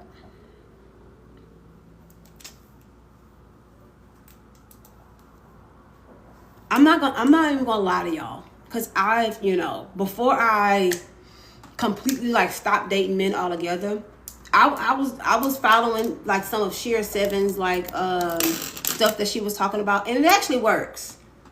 It works. I'm not even gonna lie to you. Shira 7 stuff works, okay? Like just the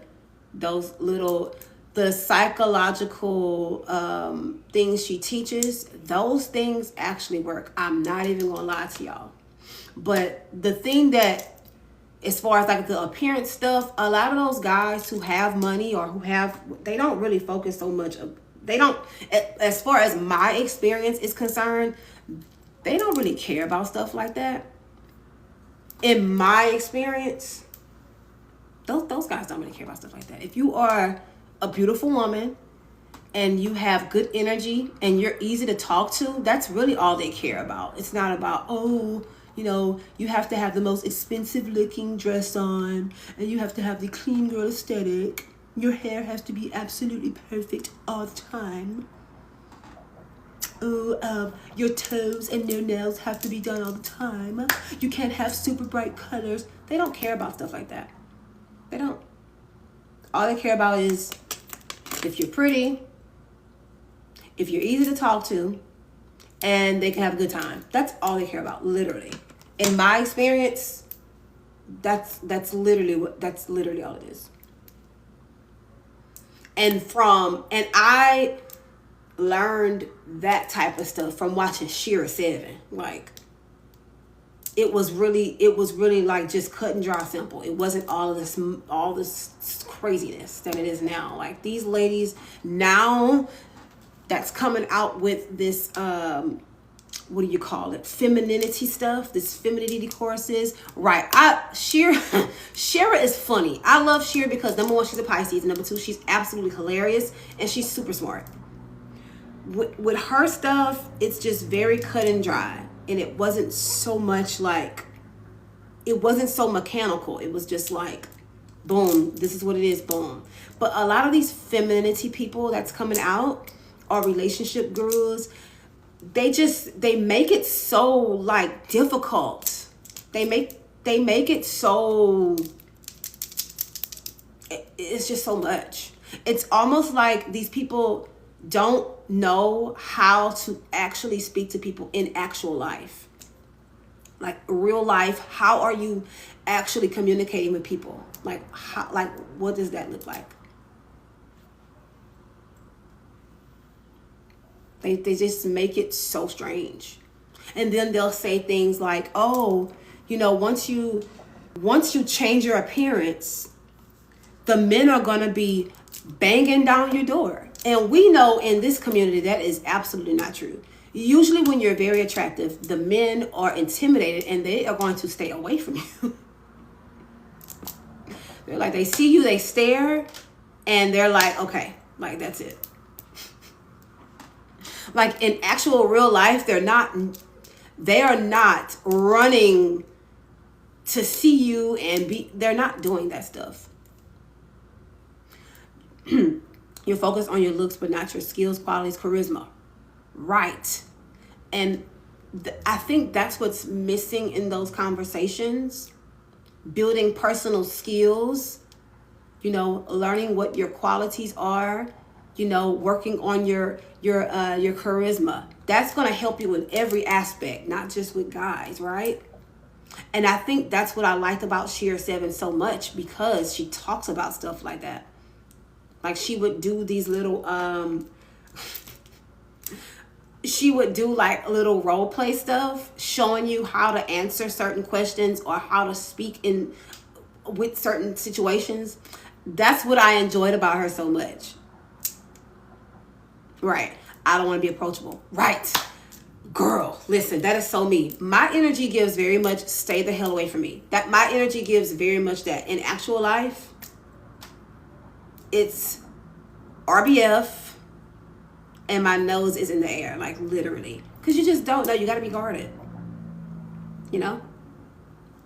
It's very much, So I walk in a room, the men are going to stare, they're going to drool, but that's it. They're not going to come up to me and be like, hey, beautiful, let me take you on a nice, beautiful date and I'll give you $1,000 right now just to sit with me. Like, no, that does not happen.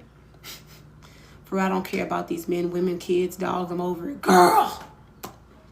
And always look expensive. Right. You have to look absolutely tip-top, 100% every day, all day. If you want an affluent man, if you want a man with means, if you want to, it's so exhausting because we're literally just trying to live, you know, we're just trying to live, be hot, make our money and go home, you know, We just don't care. It's like, leave me alone. Leave me alone.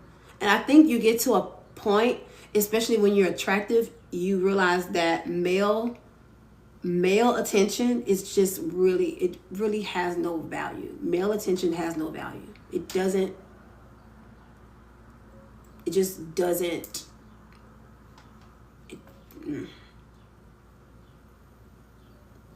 And I know it's easy for me to say that because, I'm married to a woman and everything, but even before I met her, even before all of that, and just your experience with women going to be different from men. Like, the dynamics I experienced with men were very, very different from when I dated women. It's just different.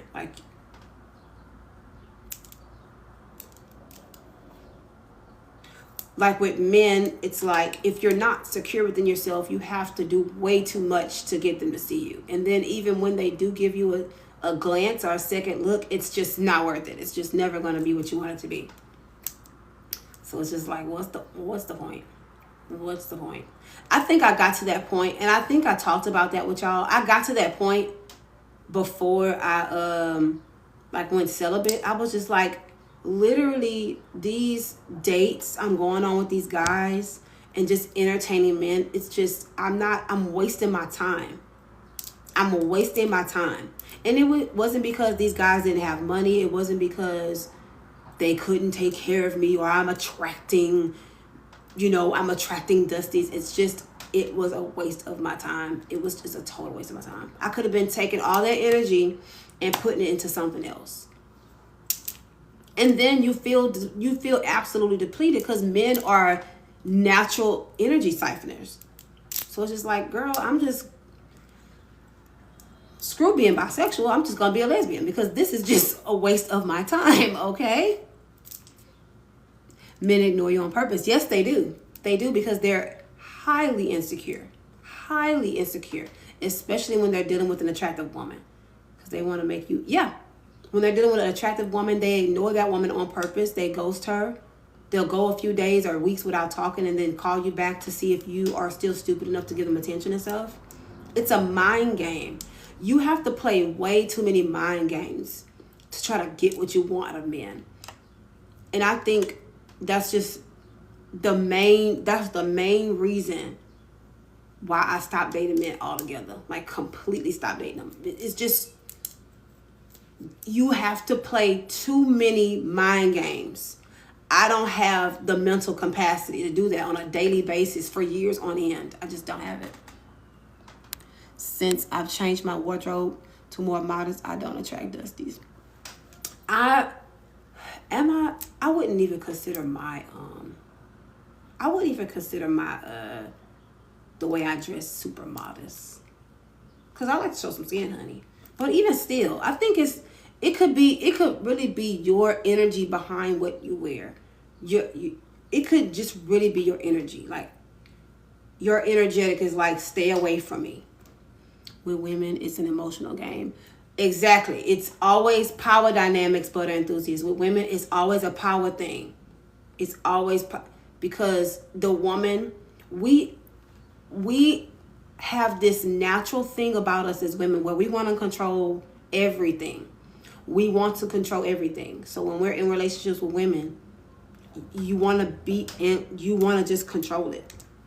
Same, it's not even worth it for some of the men, the audacity. Girl, I'm telling you, it's not worth it at all. Aura, right? Your aura is just like, very much stay away from me. But it's definitely not. It's just, that's why, like, when, women come in the room and they ask me about dating advice, or I had this one young lady ask about how to get male attention, and it's really nothing I could tell her because I don't value male attention. So if I know I don't value a thing, I'm not going to tell you how to do that thing, because I just would see that as me leading her down the wrong path. Because what I do, I actually care about.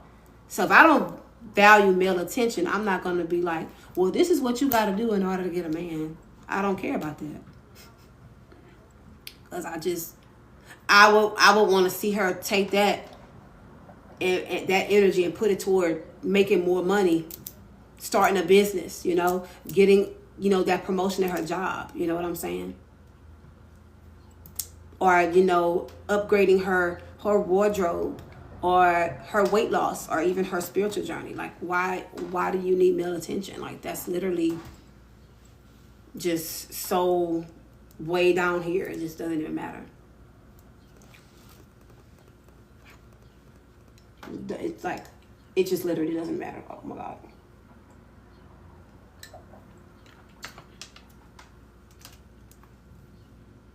Ooh, 444.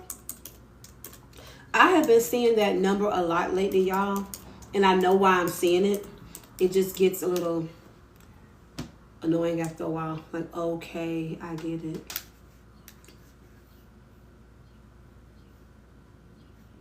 I guess I'll turn that song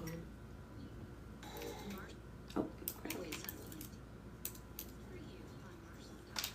Your whole setup and look is giving let's get away and be fab. Period. Yes. Yes, indeed. I love all things glamour, girly, feminine. I love it. I just feel like I love being a woman. I think it's so fun. The women I've dealt with always did some kind of micro cheating with me. I learned my lesson. Yeah, and I think it's because, like, as far as like being with women is concerned, they feel like because they're women, they can get away with stuff. Because women don't understand what consequences are. They don't understand that there's a consequences for things that you do to people. So they feel like, I may not be sleeping with that person, but I can text them because I'm not sleeping with them. So technically I'm not cheating. Right? Or, you know, we just talk over social media. Like, they don't have my number, even though they're texting or they're messaging each other through Messenger and stuff. It's like, if you wouldn't want me to do it to you, then don't do it to me. You know what I'm saying? And I think that's just in general, women, not just like in lesbian relationships, but that's just in general. Women, hey, Joy. Thank you, honey. Yeah, women get away with it. Women still friends with their exes, girl. But that's strange to me. That's strange to me. I don't play that. I don't play that stuff. Oh, you still cool with your ex? All right, bit. Block. I don't have time for it. I play second fiddle to nobody. I play second fiddle to absolutely nobody. So I don't get it. I don't do that. No. Nope. I play second fiddle to nobody. And for me, I always have this thought in my head, like, I don't put anything past anybody. So it's like, I don't know that person. So how am I supposed to trust that nothing's going to go on? I don't know. You know what I'm saying? They'll be like, well, just trust me. It's just like, okay, I trust you. I don't trust that person. How do you want me to just, you know what I'm saying? I learned that quickly with women. Yes, like, I think there's actually more cheating that goes on in same-sex relationships with women than heterosexual relationships with men and women, because a woman is a woman, it's so easy for her to just get away with stuff because she's not accustomed to having consequences for her actions. So it's just like, whatever. Exactly that. Me too. And I hate that it's like that, but I've been done dirty by trusting. Right. Like, you can't just, okay, I don't know that person, but I'm just going to 100% trust them. That's crazy talk. Like, what? But lesbian culture glorifies it like it's normal. They do, and it's so weird. Until they F with me, I be making sure I get these girls. You hear me? I just feel like mutual respect is so important, and it's that one dynamic that's absolutely missing in lesbian relationships. And this is why my wife and I get along so well, because we understand mutual respect. We get it. Like, there are things that I just could never do to her because I respect her so much, and it's the same on her end. Like, there are certain places that I would never go. Like, boundaries I would never cross. Because we understand mutual respect. Like, I feel like if you respect yourself enough, you'll be able to respect your partner. A lot of women don't respect themselves. And I think that's a big part of it. People don't understand that cheating is abuse, and you can physically feel, you can, right? Like, you messing with my, right, exactly. That's exactly true. Like, no. Cheating is absolutely not okay. Even in these relationships with, these heterosexual relationships, right? Like a man with a woman. Like, the woman, she'll, if she's a bisexual woman, she'll want to be with a woman on the side of being with her husband or boyfriend, and she'll think that's not cheating because it's a woman. She's cheating with a woman, so it's technically not cheating. And that's just crazy talk, because if she's going outside of the relationship for sex or anything, then that would be considered cheating. But it's not seen as cheating because it's with a woman.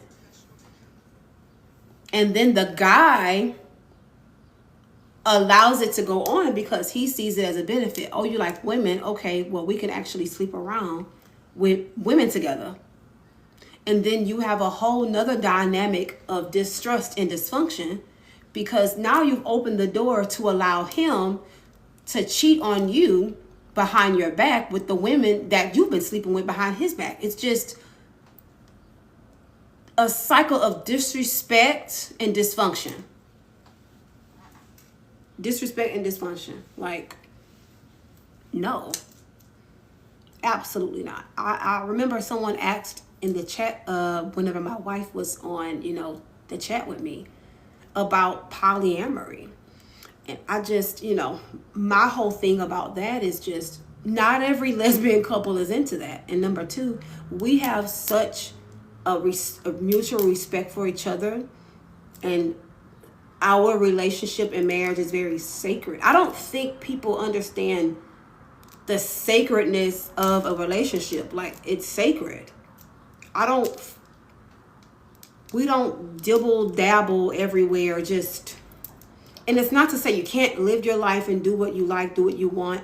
At the end of the day, you're grown as hell, right? You're a grown woman, and you can experience and explore however you choose. It's just not everybody's into that. Not everybody's into that. I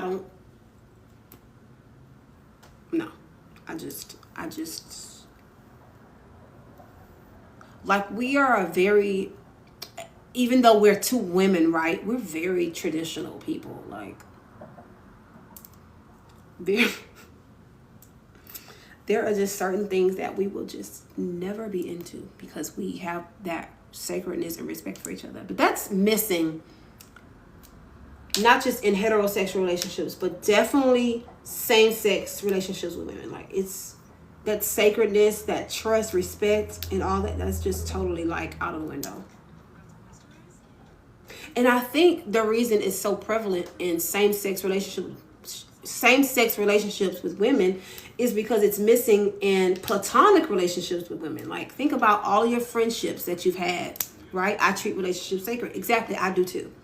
I take relationships very seriously, especially like my platonic relationships with, women.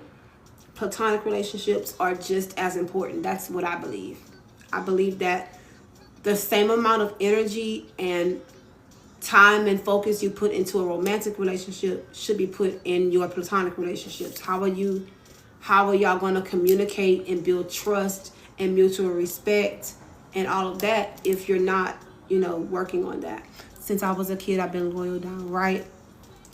Like, I feel like that's important. And I feel like because women don't have a mutual respect for each other, I think that's why a lot of times this types of stuff happens, right?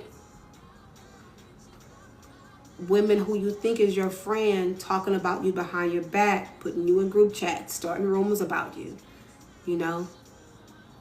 trying to, you know, get with your partner, trying to sleep with your partner behind your back, or stealing from you, you know. And then when everything comes out, they deny it or they gaslight you. You really think I would do something like that to you? And you can have all the proof. Right? Right. Women do not respect each other at all. Women don't respect each other at all. They don't. No empathy, no compassion. I was in this chat last night, right? I don't know if y'all ever heard of her, but we're friends on here. What's her name? On there, Red Witch, Rich Wit. I can't say her name correctly, but it's Lilith. Have y'all ever heard of her on TikTok or Instagram? She's really sweet. So I was in her chat last night, right? I was in her live. Yeah. And everyone's talking about their experience with their mom growing up and how their mothers didn't teach them certain things to help them in life. Everybody's just being, you know, open about it. And there's this one, she has awesome content. Love her to death. So this girl was in the chat talking about, well, my mom would never do that. Like, my mom loves me. Like, we have a great relationship. While these other people, what, baby? No. What? What's up? No, I use the TV. No, you sure? Yeah, I use TV. Okay. This one girl's talking up. She's basically like counteracting everything everyone else is saying. So everyone's in the chat being super vulnerable about a pain in their life. And here is this one girl in the chat saying opposite. Oh, well, I never went through that. Just like absolutely disrespectful. Just totally disrespectful. Disrespectful, dismissive, and no empathy at all. That's the type of stuff you deal with dealing with women most of the time. That's why it's so hard to maintain friendships, because of this stuff that women do. Power dynamics. Really what it was she was doing, she was trying to show that she's better than the people in the chat. She wanted to have a one-up moment. I hate when people do that. Like, it's okay, this isn't a time to relate. Right. Or it's not competition. Like, women are very competitive by nature, right? They'll put themselves in situations where they want you to know that they're better than you. And that speaks to the point that I made in my ebook, chapter 6, called Power Dynamics with Women, how women always try to make themselves better when they're either intimidated or they feel like they're not getting the attention they want. So they'll do shit like that. They'll do stuff like that. Like, women as a whole do not respect other women. They respect men. They don't respect women. They don't respect women at all. Not at all. Like, you'll have a woman you've never met in your entire life jump in your live room asking you questions about your relationship. Like, deep, intimate questions about your relationship. Thank you, Pretty Curious. Just absolutely disrespectful. Like, would you walk up to a person you don't know in real life and ask them that? No, you wouldn't. Why would you do it here? Like, people are crazy. Crazy.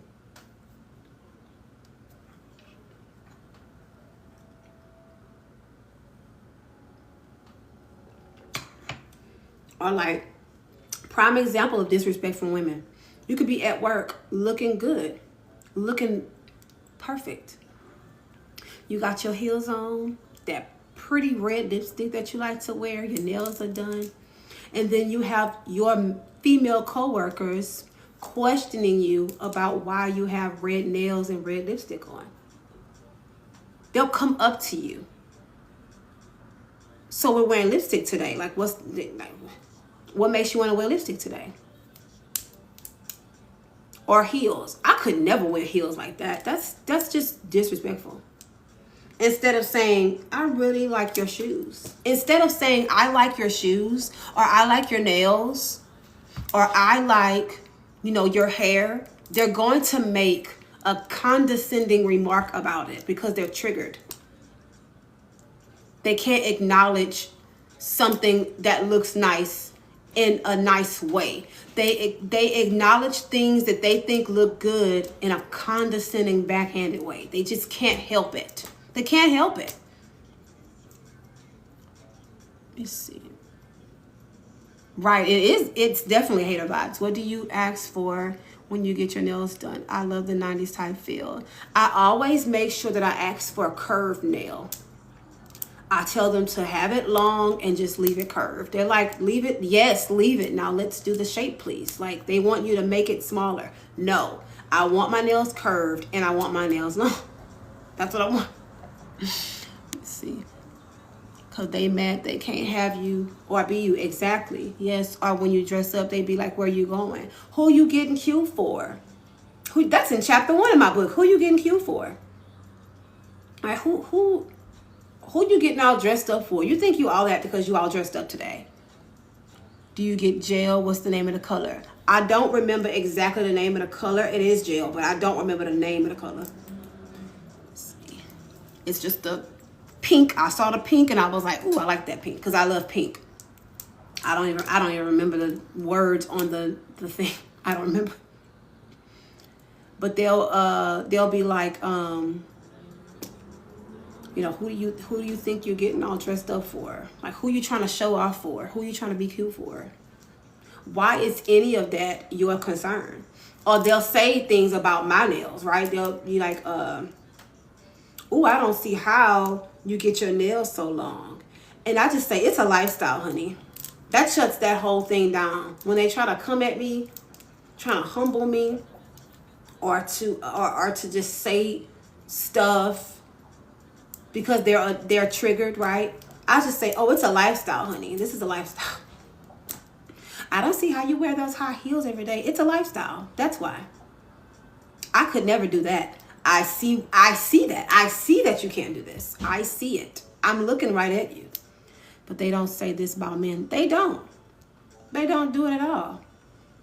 They'll never tell a man he's too dressed up for work. They'll just be like, ooh, you look so good and handsome today. Oh, you look so good and handsome today. When you are a threat, women will do something about it. That's what I learned.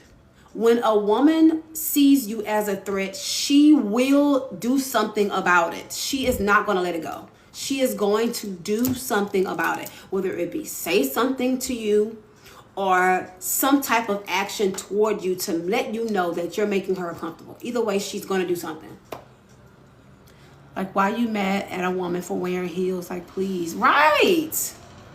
I see a woman in heels. I'm like, exactly. I love to see a woman get super dressed up. I think it's so fly. Like, she's in her heels. She got her nice handbag on, honey.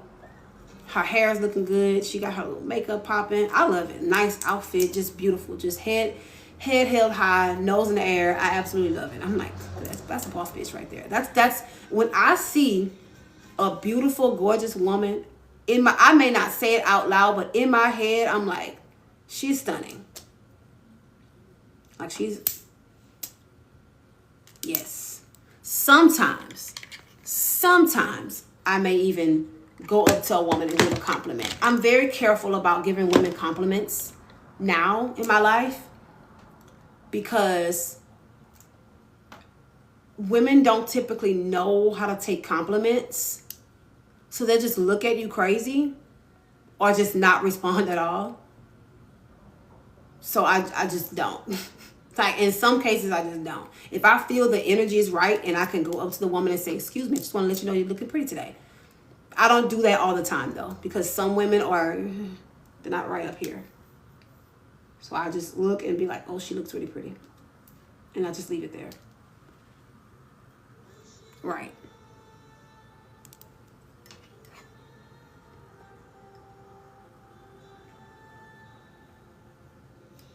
Yeah, some women you can't give compliments to. Some women you can't give compliments to. Some women you can't support. I remember when I was on Facebook, this was years ago. This girl called me a weirdo. because I supported her. I would like her posts and stuff like that. And I guess to her, I was liking her posts too much. She was just like, I think it's weird that you like all my posts. And I was like, huh?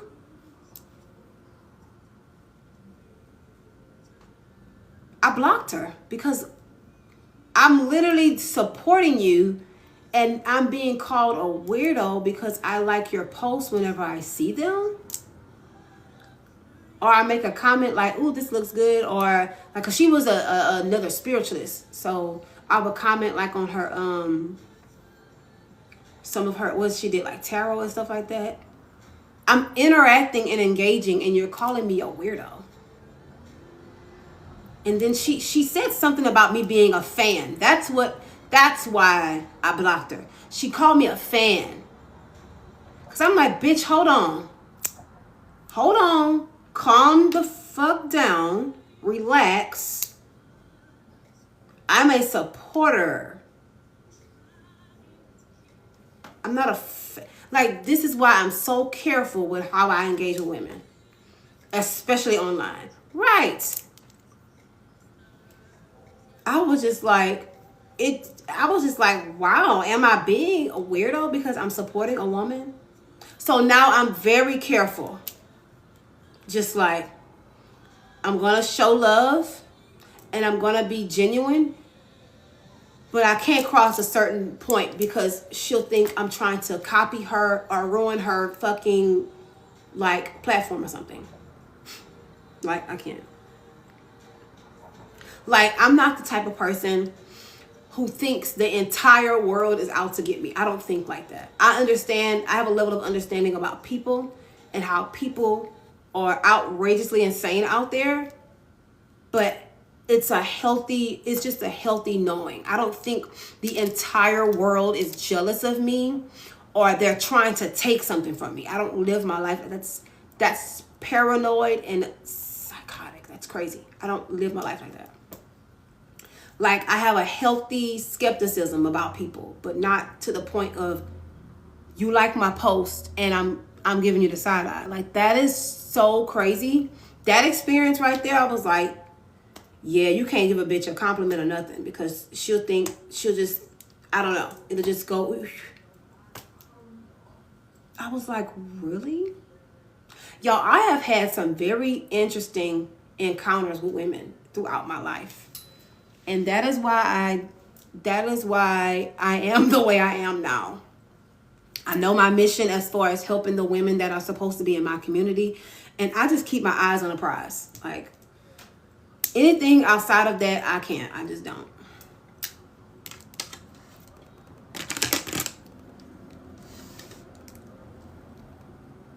Even on this platform right now, y'all, when I first started like making content, I had a young lady comment that I was copying that Lilith girl I was talking about. She said I was copying her content. And I was just like, what? Copying? So I ended up, well, actually, she was already tagged in it. And she was like, it's still there. She was like, women just don't like hearing about themselves. But when you recognize the behaviors of women, we're all gonna sound the same. Like, basically proving that I wasn't copying her, because I'm original. I'm unique. I can bring my own ideas and everything up. You know what I mean? But even stuff like that. If they see you doing something positive, they'll try to turn around and make it negative, just because they just feel like doing something. Like, a lot of these women, y'all, be miserable and bored. A lot of them are bored and miserable. Like, really. Bored and miserable. That's something that I have definitely learned about women. They do not know how to transmute that energy and create They'd rather wreak havoc on other people. I love Lilith in your work as well. It's definitely not the same. Women would rather you fight. Exactly. Exactly.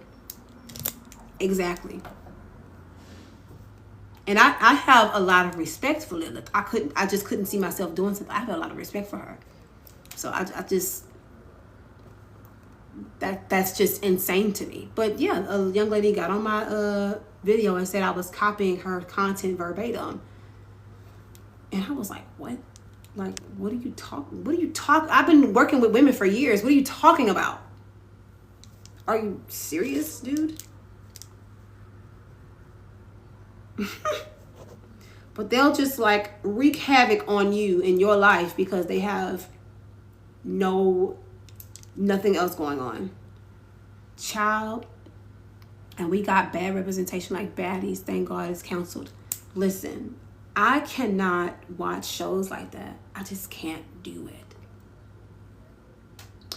And even if you were, what's wrong if the message is spreading? Right. And Shira 7 made a point like that whenever people started coming to her some years back saying that people were copying her content. She was like, I don't consider it copying. She said, if the word is being spread, that's all I care about.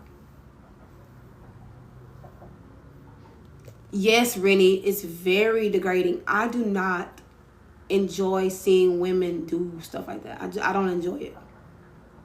Because what do you get? Rolling around on the floor, hair a mess, sweating, bleeding, you broke your heel, you ripped your shirt, your titties are falling out of your dress. What did you gain? But total embarrassment and humiliation on national TV. What is the point?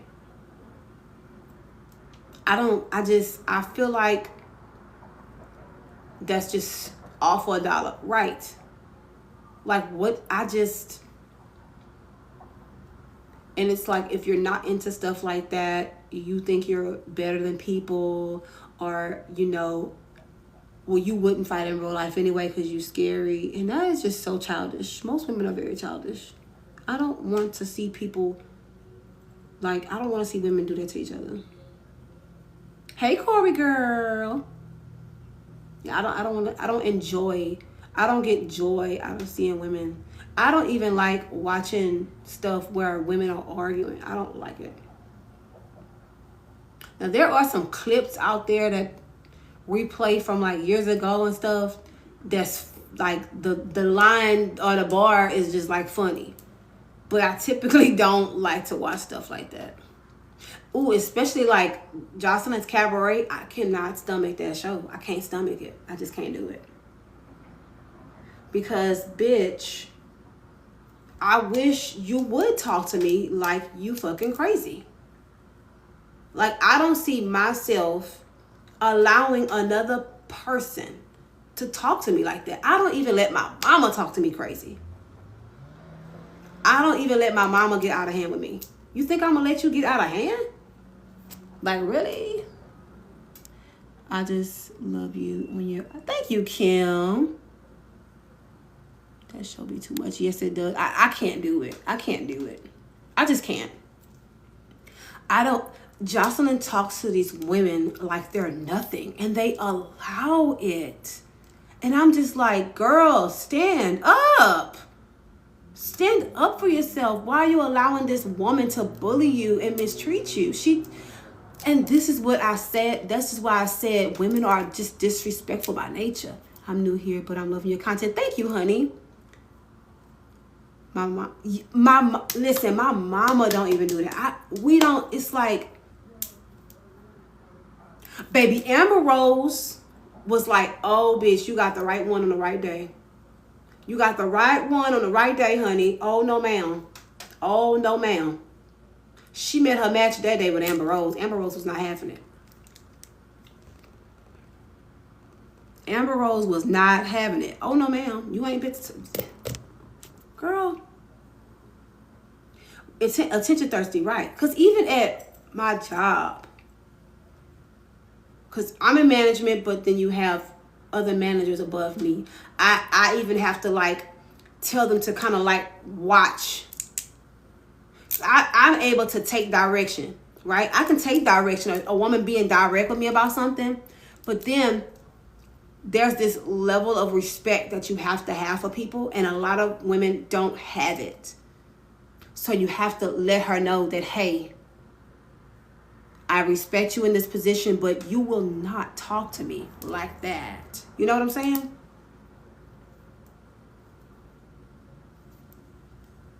This ain't that. You have to do that with women, because women feel like they can get away with anything because they're a woman. There's no consequences to any of their actions because they're a woman. So you have to course correct with women, like all the time. You cannot let it slip, because the minute you give her a foothold, she's gonna take that opportunity to disrespect you. You have to do it. Like, I respect you, but please watch the way you talk to me. Like, just watch it. Like, absolutely not. Absolutely not. I'm new here, lost my mother at a young age, and I struggle with other girls, women. I'm too sensitive. Oh, wow. Yeah. I'm a highly sensitive person as well, and I do, I send my condolences to you about your mom. I'm a highly sensitive person, and I had to learn how to speak up for myself as a highly sensitive person. That's something that definitely helped me. Being more direct with people and advocating for myself. That helped me with being sensitive and feeling that twinge and wanting to cry if somebody wronged me or I got defensive. No, you speak up. Don't allow people to bully you. Don't allow women to bully you, Miss Tay. Don't allow it. Don't allow women to bully you. Get my ebook if you haven't. Y'all get that ebook. You Are a Pretty Powerhouse. I talk about stuff like this because women will try it. They will, if they see. Thank you for the condolence. It's been a journey, but I have so much to learn. Yes, get that ebook, honey. It can definitely help you. It can definitely help you with gaining confidence so you can advocate for yourself. That's very, very important, because if you don't have that skill, if you don't know how to advocate for yourself and stand your ground, the world will chew you up and spit you out. It really will. It really, really will. Don't allow men to bully you either. They are the worst. I honestly believe, had to correct the manager at multiple jobs. Right, me too. I honestly believe that men and women are just as bad. And it's like they do things differently. So men are aggressive, right? But women are passive aggressive, which makes it a lot worse because it's so underhanded and covert that sometimes if you're not careful, you'll miss it. You'll miss what she said and did. You'll be left confused because you don't know what happened. You don't realize that she just tried you. So you really got to pay attention, women. You got to. I'm 24 and just now learning that I really have to be my own parent and defend myself. You do. You have to. This is how you heal your mother wound. You become your own mother. You become mother for yourself. You get to a point where you stick up for yourself like your mom would stick up for you when you were a little baby girl, right? Your mom would come to your defense when you were a baby girl. You got to do that for yourself now. That's how you heal the mother wound. That's how you heal that mother wound. That's how you heal your inner child. You heal the inner child in you when you heal the mother in you, because you have both. You have the little girl and you have the mother in you, the grown up, right? So when you start advocating for yourself, you heal your inner child and the mother wound. Yes, you gotta take care of yourself. You gotta advocate for yourself. Right. Because it's not, and you're gonna do it wrong sometimes, right? You may advocate for yourself, but you may not do it in a respectful manner because we have that disrespectful nature in us as women. So you may lash out. That's okay. Recognize where you went wrong and then change course so you don't do that again. You know what I'm saying? But definitely advocate for yourself to heal your mother wound and your inner child. Definitely. Because your inner child wants to be heard and your inner mother wants to help you. See, I wish I would let a woman bully me, when they let these men play with them. Listen, you said it, Miss Shay. And really, not only do women have a disrespectful nature, they take out their frustrations on other women. Women are disrespectful by nature, and they take out their frustrations on other women. Their misery, they're taking it out on other women that they're intimidated by, they're triggered by, right? That's what women do. That's what women do. They do it all the time. The minute you trigger a woman, especially when you're pretty, if you trigger a woman in any way, shape, or form, she is going to do something about it. She's going to do something about it. But they're nice to men. Right. Oh, something across the street. They're nice to men because they want sexual attention from men. So they'll let it all slide. This is why it's so easy for a woman to cut off her friend for not coming to her birthday party, but they let their boyfriend cheat over and over. That's why. They want sexual attention from men. So they're going to allow him to continuously disrespect her. But you miss one birthday party, you're out of there. That's it. You don't answer her back on a text message. She's talking about you with the other friends, right, in the group chat. You don't make yourself available to her every whim, and you're the worst friend ever. But this man cheats on her and puts his hands on her. And she will allow him to stay there, to stay with her, right? Not me, I'm blocking man, right? Exactly. A group of church ladies did that to me. They did what to you? Y'all, church was probably the worst experience I've had with women. Some of the worst experiences I've ever had with women was when I was in church. You will never see me step foot and join a religious setting or whatever, organization, nothing. Because a lot of those women are not healing. They're not healing. They use their Christianity and their religious zeal to cover up all the crap that they do to people. They take their already messed up way of thinking and just blend it with religion, and they're even worse off than they were before. So the gossiping is on an all-time high. The disrespect and mistreatment is on an all-time high. The rumors that get started, the reputation ruining, the smear campaigns, it's all on an all-time high in church because these women are not healing. All they've done is chosen a religious belief to believe in. That's it. That's all they did was adopt a new belief. That's it. And just blend it with how they already think. That's it. They're not healing. Are you serious? No, they're not healing. They're not doing inner work on themselves, becoming a better person. No. That's why I have to be so selective, possessive. Right, y'all. I see y'all in here talking. Women are very controlling. And that is our nature as women. We are born with the need to control everything around us, except ourselves. My daughter said you like a dog. Oh, thank you. Thank you. That need to control everything as women, that comes from our will to survive. If we are in control, this is how we feel. If we're in control of things, then we can survive. That's a survival tactic that we do. It's not right. But I think if we come to an understanding of our nature, it'll help us heal and be able to take our power back.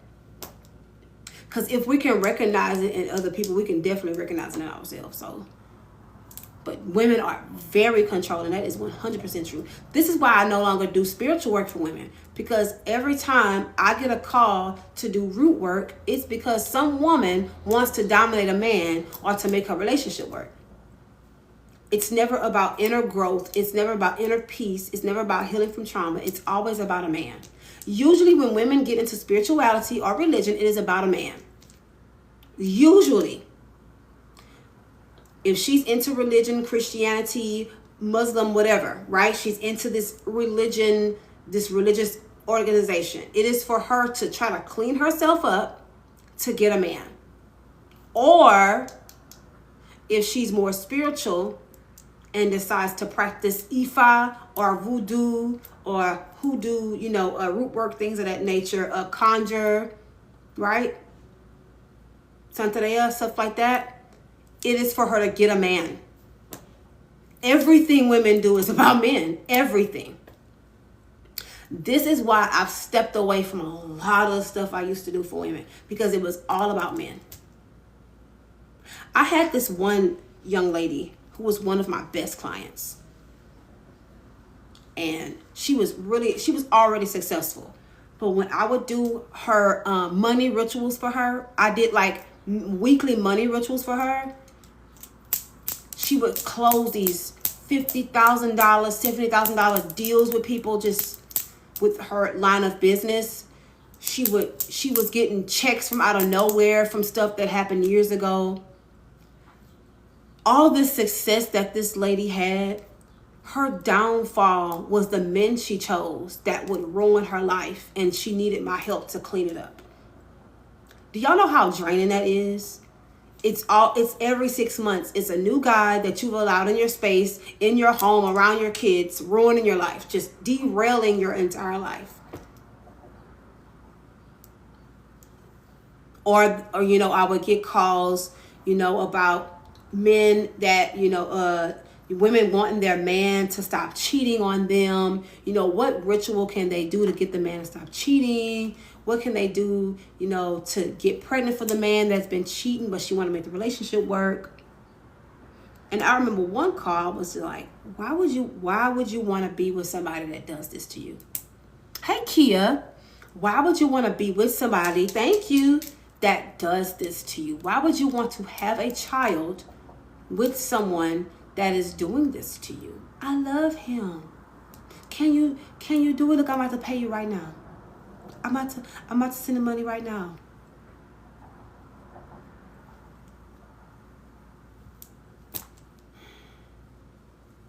What color candle can I get? What? Ooh, you got some more oils? Can I buy one of your oils so I can bring my man back? And you put yourself in so much girl, I'm telling you. You got some more of that love oil, girl? I want to get my ex back. Y'all, I've heard it all, okay? When I would do those sessions with women, when I did my spiritual stuff, like really heavy, I heard it all. This one girl, she wanted me to do separation work for her ex and whoever her ex was dating so that she can get the man back. I don't even know why I loved him, though. I knew better and I still let myself fall. She wanted me to do separation work. Can you speak up? Yeah, go ahead. You don't have to ask. Go ahead. Mm-hmm. Separation work, y'all. So that she can get the man. And in the very, very beginning of me doing my spiritual work, me wanting to help women, I would do it. Not that I didn't do the separation work. No, I didn't do that. But like helping these women get their marriages back, helping them in their relationships. Even some women try to get the guy to do the session. I'm like, he's not gonna want to sit on this phone and talk about your relationship with a woman that y'all don't know. He ain't gonna want to do that.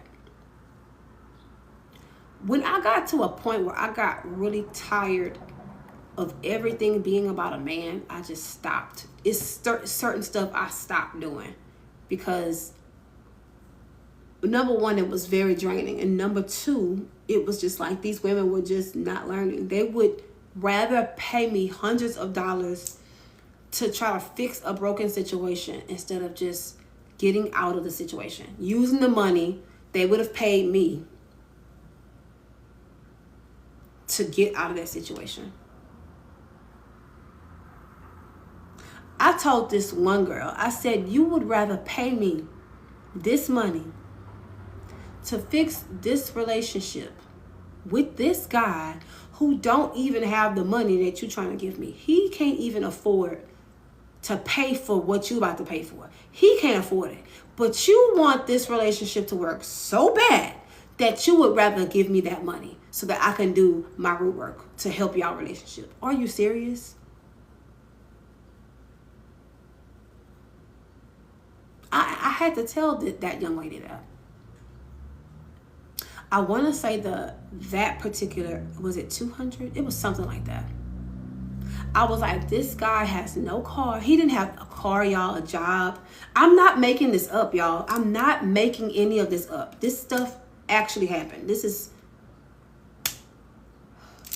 stuff actually happened. And I was just like, babe, he doesn't have a job. You really want to try to make this relationship work? He can't even take care of himself. He can't take care of you. Why would you spend this money trying to make this work?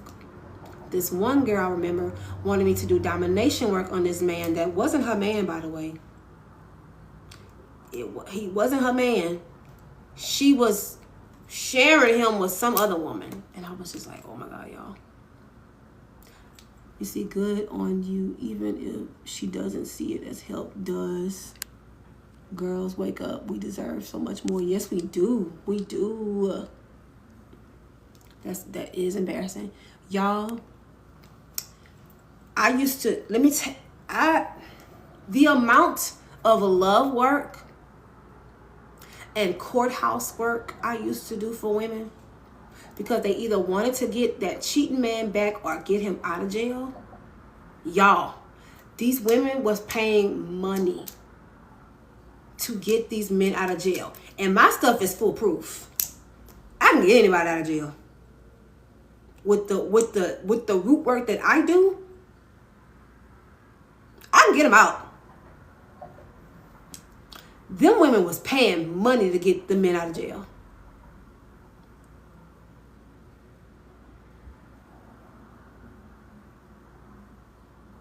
Money. Oh yeah, off the rip, cause it's like it goes in phases. It's not just one set of things you do. You gotta keep the shit going. You know, they off the rip. Leave them to rot. Exactly, y'all. I stopped doing all that stuff because I realized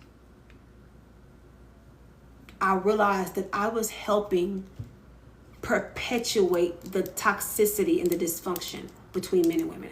I was helping women be in their situation. I was like a spiritual enabler.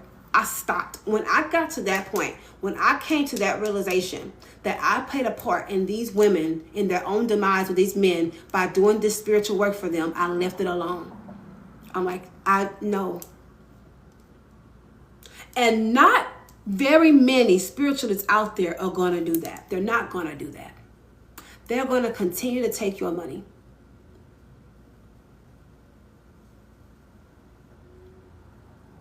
A lot of spiritualists not going to do stuff like that. They're going to continue to take your money. They're going to continue to take your money. Love readings. I did them all, y'all. Love readings. This one lady, when I did love reading for her, she wanted to know if this man was the one. This guy had cheated on her so many times. I'm not making none of this shit up, by the way. He cheated on her so many times. And I was like, I I can't do this reading because this man has cheated on you multiple times, and you want me to tell you he's the one man? I just love him so much, and I see the good in him, and I just want things to work. I said, I can't do this. I can't do this reading. I can't participate in this. I just can't do it. I'm no longer a spiritual shield for these empty vessels. They can suffer alone like they forced me. Exactly, Diana. I cannot participate in the crap, in the bullshit. And I'm gonna be honest. A lot of that spiritual shit is very male-centered. A lot of it is. You're a real one. Exactly. A lot of that spiritual stuff is very male-centered. Like hoodoo, I'm Creole, okay? Born and raised in Louisiana. I'm Creole. So hoodoo, root work, conjure, all that shit. Like, if you know, you know. You know what I mean? A lot of it is very male-centered. A lot of it is very male-centered. Very male-centered. That's not helping us. It's holding us back. A lot of the practices that women did back in the days with spirituality was about keeping a fucking man in the house. Keeping a man in the house. Attracting men. What men can do for you. What oils can you use to attract men with money? What oils can you use to make your man stay? What oils can you use to make your man stop cheating? What kind of work can you do to stop him from cheating?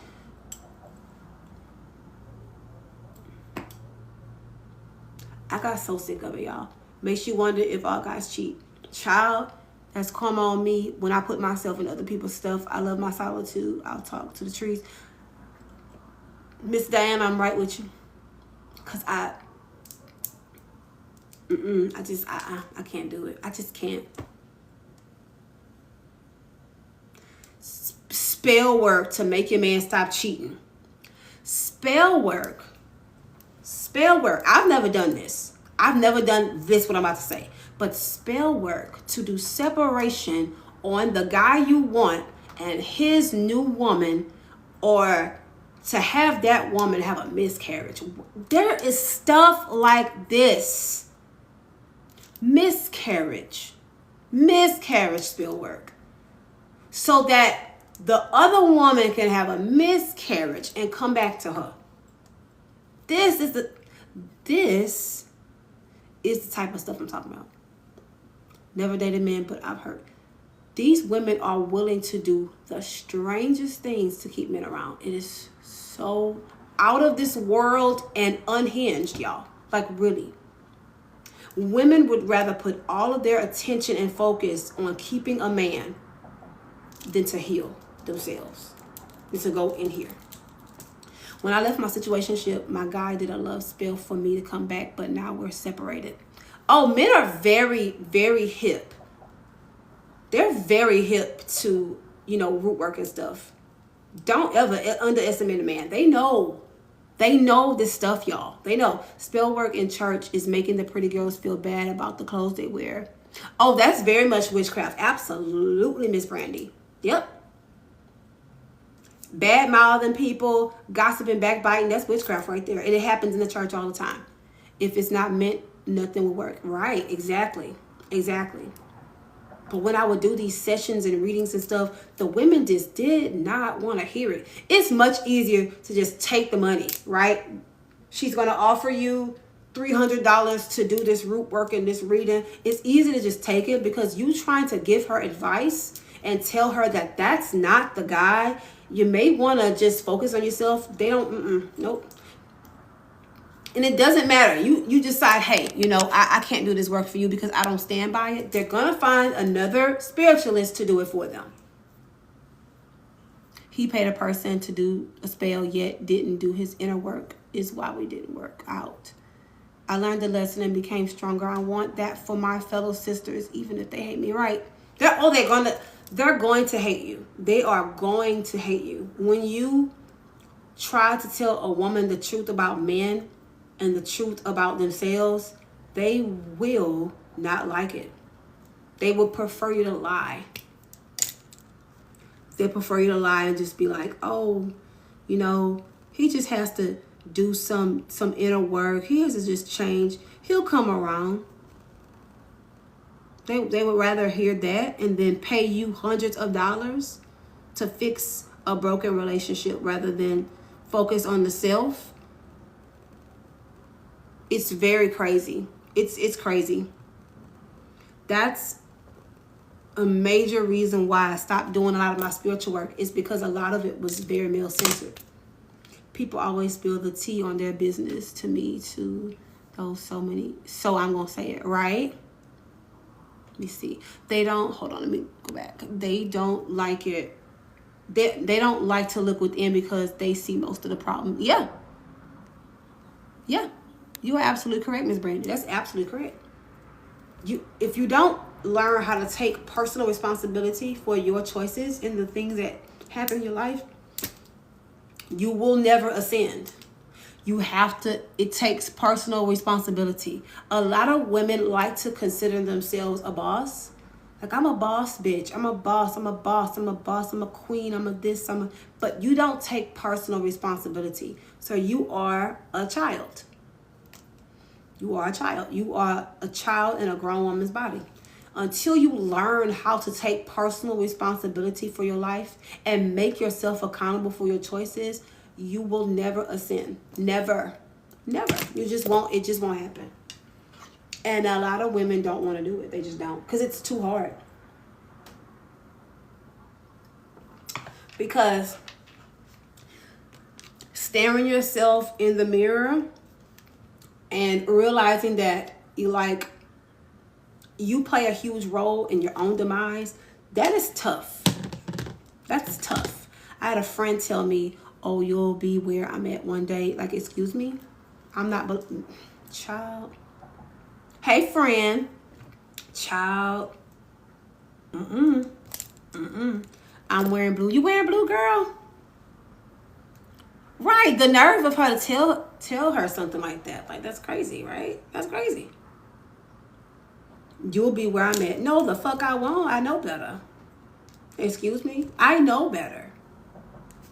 I know better to not have myself in those situations. But y'all, that's literally why I stopped reading tarot. I stopped doing astrology readings. I would look at these astrology charts.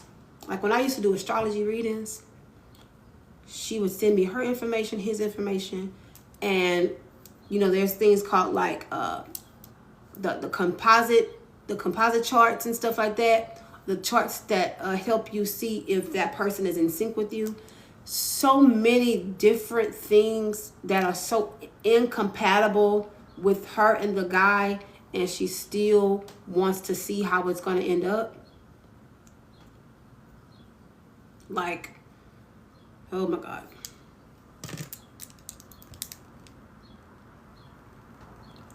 You're looking at the chart like, girl, he's just a really big no, and you're still gonna. I think women, they love and crave danger because it gives them excitement. Danger or dangerous things or behaviors that aren't the best for you. I think women crave that type of stuff, and it makes them feel something. It makes them feel alive. You know, this is why a lot of, especially younger women, love the bad boy, right? There's a lot of truth to that, the bad boy. You're a good girl, right? You have a good upbringing, and then this bad boy comes, and you're like so enthralled by him because you see something in him that you don't have. You see that he's able to maneuver in life the way he chooses, and you really want that autonomy. That's why you like that. You see rebellion as autonomy, and that's not the same thing. But that's really why women like that shit. Hood love and all this crap. You see a person being absolutely degenerate as freedom. And it's so skewed because degeneracy is not freedom. It's just degeneracy.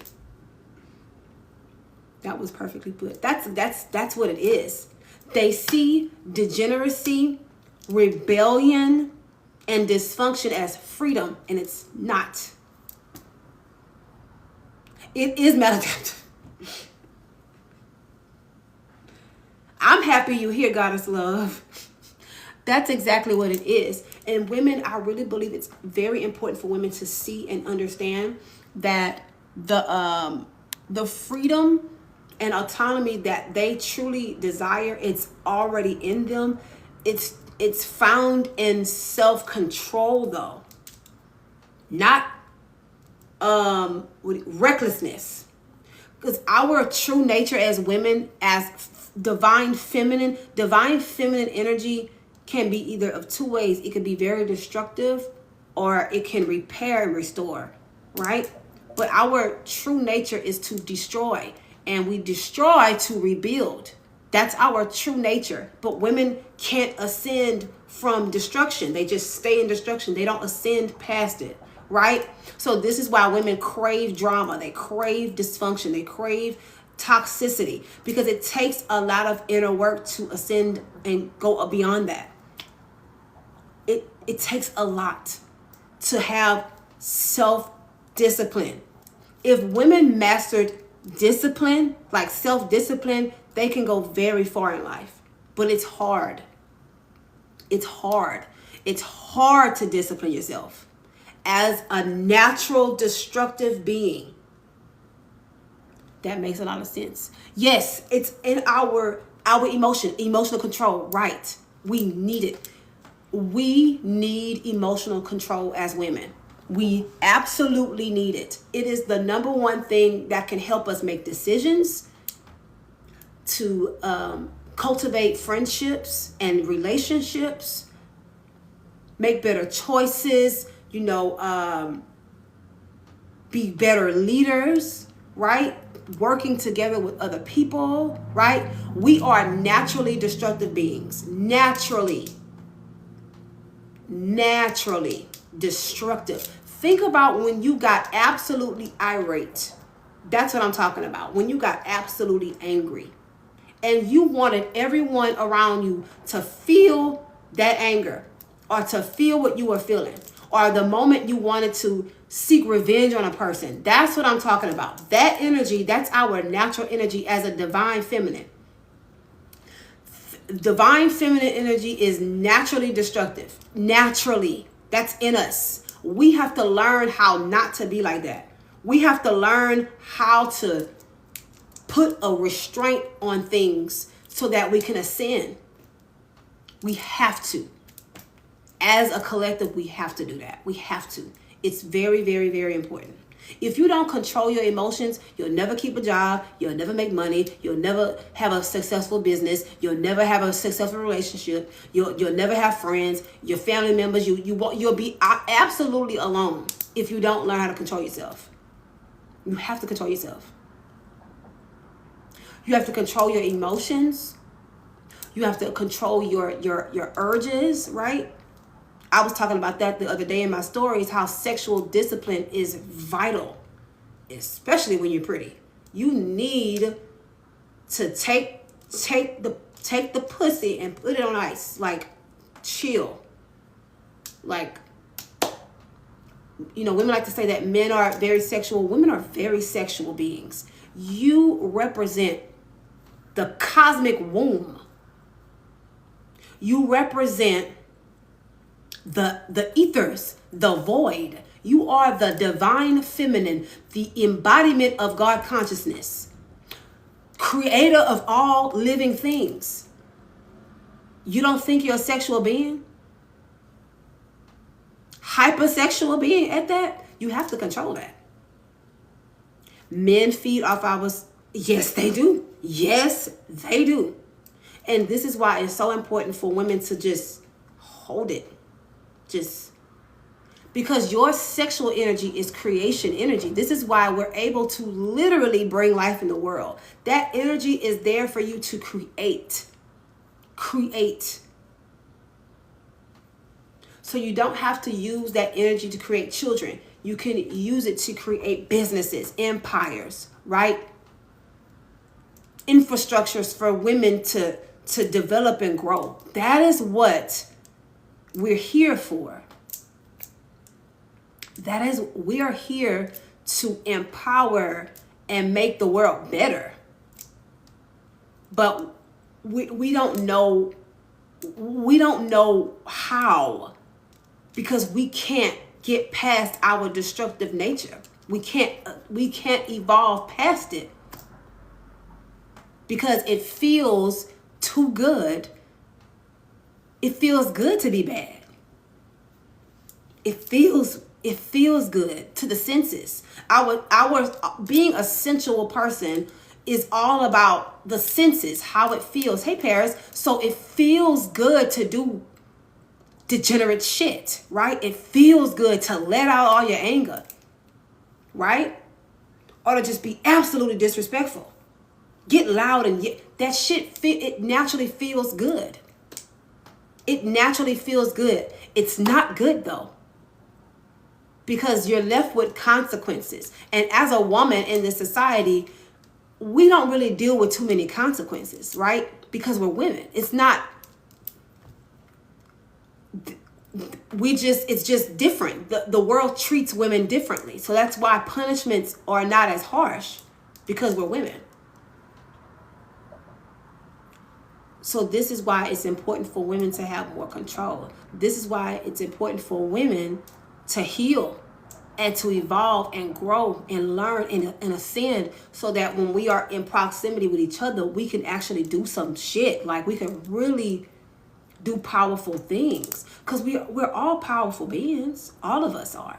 We all have that in us. But how are we using our power? What are we using it for? A lot of women are using their power to get men.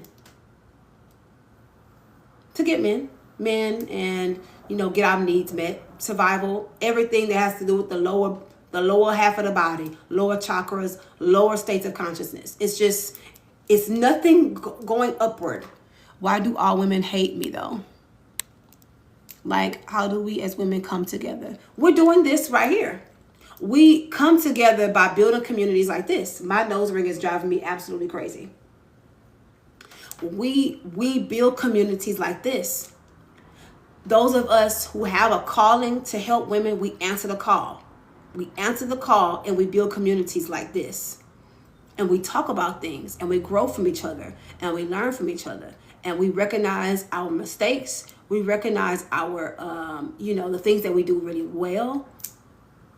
And we just keep empowering one another. That's how we do it. But it's a small few that answer the call though. It's a small few of women that actually answer the call. Yep. If you feel like you have a calling to help women, it's time to rise up. And it doesn't matter in what way you're helping women or whatever. You know what I'm saying? If you're helping women to raise their level of consciousness and ascend, it's time for you to start doing what you're supposed to be doing. Yeah. So I had to answer the call. And believe me, it is not easy, y'all. This is not easy. And like I said earlier about when I used to do spiritual work for women, it is not easy. It's not. Confrontation still makes me shake. Definitely time. I want to see women ascend and just do better, But you can't just tell women how great they are without helping them recognize the dark side of it. Why do you say this is not easy? Because women don't like hearing the truth about themselves. Like when I was explaining about the spiritual work I used to do, when I would do these sessions with women, and I'm telling them, why would you want to be with somebody like that? You deserve to be with the person that loves you and cares about you. They don't want to hear it. They want you to lie and tell them that the guy that cheated on them 6 times and had 2 kids, it's going to work out. They don't want to hear truth. They want to be lied to because it feeds the ego. A woman's ego, it's much more fragile than a man's. No one wants to hear the truth, not until you want to change right. And not many women want to change because it feels good. It feels good. Even though it's ruining your life, it feels good to the body because you're feeding the toxicity that your body craves. You want the destruction. You want the degeneracy, the rebellion. It feels good because that's your natural energy. You're already there. This is why a lot of women like to fight. They like to put hands and feet on each other. It feels good to let that aggression out. Right? Or to go back and forth, argue. Right? The butterfly. Right? It feels good. I've had sisters put hands on me. Right? And they probably felt real good afterwards too. You probably felt real good afterwards. And it's not to say that your negative emotions are wrong. They're not. Your negative emotions are just negative emotions. It's just energy and motion. It's what you do with it. This is why self-control is so vital. Like, you have to have it. Because you can't act on every little thing you feel. You would be tossed to and fro. If you allow your emotions to guide you, you will be so unstable. In everything you do, it'll just be absolutely unstable. Like, if you just went with your feelings all the time, you would be an emotional wreck. Like, everything you do based off of your emotions, like, you wouldn't get anything done, and you would be an absolute wreck. You would just wreak havoc on everybody. And I know that some of you ladies have probably had friends like that. Out of control. Completely out of control. Her life was out of control. Her stability out of control. Never had any money. Never had any place to stay. Just pillar to post with kids. Just life is just out of control. There's no structure. There's no order. Nothing. A lot of women live like that because it feels good. Because they feel uninhibited. They feel free. They feel liberated and rebellious. And hey Alaska, that's not how the divine feminine is supposed to be on this earth plane. No. You'll never. Because think about how destructive this earth plane is, right? This 3D existence. It is very destructive here already. So you add in your own destructive energy into everything. It's going to be more destruction. You have to counteract the frequency of the earth plane with balancing yourself out. That's how you create peace on earth. You control the chaos within. That's how you have peace on earth. But when I've been wrong, I've been going off. Hey, look. I get it. And I'm not saying don't advocate for yourself. I'm saying control your urges. Control it. Like, that is hard. When you're angry and somebody that pissed you off, you have more power holding that in than letting it out.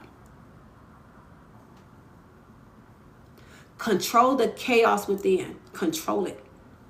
This is why silence from a woman is so powerful. Right. This is why silence from a woman is so powerful, y'all. It's so powerful. Like, no response. You give people none of your energy. You just give them dust. You gain more power doing that in a lot of situations. There are times where it's righteous justice where you're going to have to speak up. And this is where, hey V, this is where you working on the inner self comes in, because you're going to be able to tell when to do it and when not to. Because you don't have to be silent every time, but you don't have to speak up every time either. There is a time and a place for all of it. But when you're able to be silent, when you want to say something, and you know you're right about the situation, but you know you'll be more powerful if you just don't say shit, right? Happy Monday. When you just hold your peace. Sometimes it's really strategic. Women are not naturally strategic. They're naturally destructive. Women need to learn strategy. That's something that we don't know naturally. This is something you have to be taught. This is something that you have to cultivate that. That's a skill you have to learn. Right. We don't understand strategy. Naturally, we don't understand strategy. All we know is get in there and fuck shit up. That's what we know naturally. We need to learn structure. We need to learn strategy. That's stuff we need to learn, right? This is where inner work comes in, because all the answers are in here. They're in here. Because remember, you are a God particle, right? You represent the cosmic womb. All the answers are already inside of you, because the universe, God, the divine, already lives in you. Go in. Meditate. Do inner work. Heal. Let's see. It came from the men. That's why we go to the source. Now, not men, right? And we have to make sure that we're always actively doing the inner work on ourselves. We have to. And we can't spend the rest of our days blaming other people. We have to make sure that we are taking personal responsibility in everything we do, in every action. That's what gives you power. That's what makes you a powerhouse, right? That's what makes you a powerhouse. Learning strategy, learning how to stand your ground, right? Being more calculated, thinking with more logic than emotion, using your emotion to guide you, right? In some instances, but not take you off course. Like, you allow your emotion to teach you the thing, you lean in and listen to the emotion, and then you will let the emotion fly, and then you use logic to make the decision. Like, you have to be very balanced as a woman. You have to be balanced. You have to be balanced. You have to be. This is the only way that we'll find success, and this is the only way we'll be able to ascend. My shit really is restricted. Like, they really wrong for that, y'all.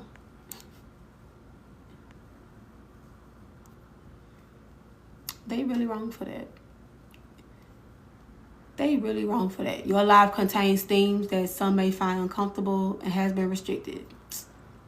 That's when I was talking about, I guess, trigger warning stuff. I don't know. You can't say nothing on this app, boy. Woo! You can't say nothing on this app. I think it's because you said you can't say, yeah, but no, they restricted me way before I even said that word. They restricted me way before I said that word. I was like, come on, TikTok, for real? Dang. Yeah, I really don't like, and this is why I am going to create some type of community behind a paywall so I can really talk about this type of stuff, because these apps really censor the hell out of you. They just censor everything. I think they're an 18 plus option, right? Maybe it's because you're out here healing people. That could be it too, Mr. Tina. I would definitely keep going, Miss Goddess. I think I'll eventually have something behind a, bless you too, honey, something behind a paywall so I can really like go in, like what I really be want to say. It's really crazy. It's really crazy. It's crazy. But this stuff needs to be talked about more. The only thing is, when women do have the courage to stand up and talk about this, the amount of hate and vitriol and backlash you get for just being honest is crazy. You hate women. This is, oh my God, why would you say that?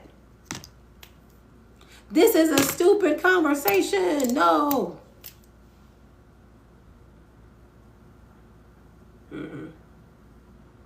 And you just be like, girl, you want me to lie to you for the rest of your life? They would prefer you to just lie, though. Women would prefer you to lie.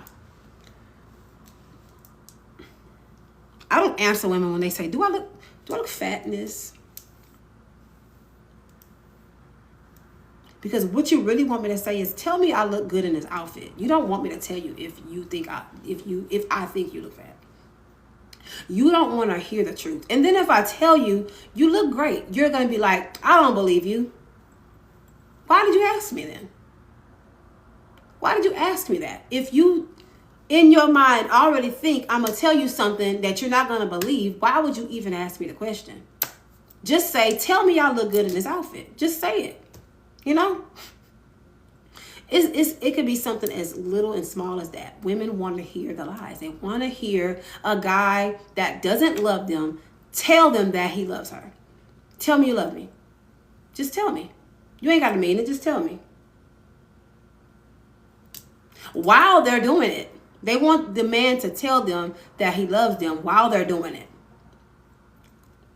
Why do you want that man to tell you that? You know, why do you want that? Because the lies feel good. That's why it feels good. It's fun. The reality, the real world, and things that actually happening. As a whole, women don't want to deal with actual life. It's too tough. It's too hard. It's too hard. Women would much rather let somebody else do it.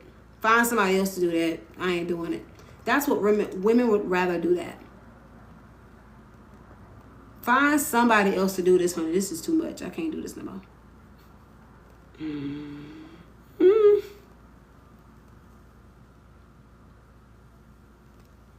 Find somebody else to do it, honey.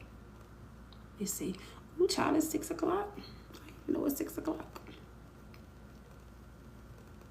I didn't even know, honey.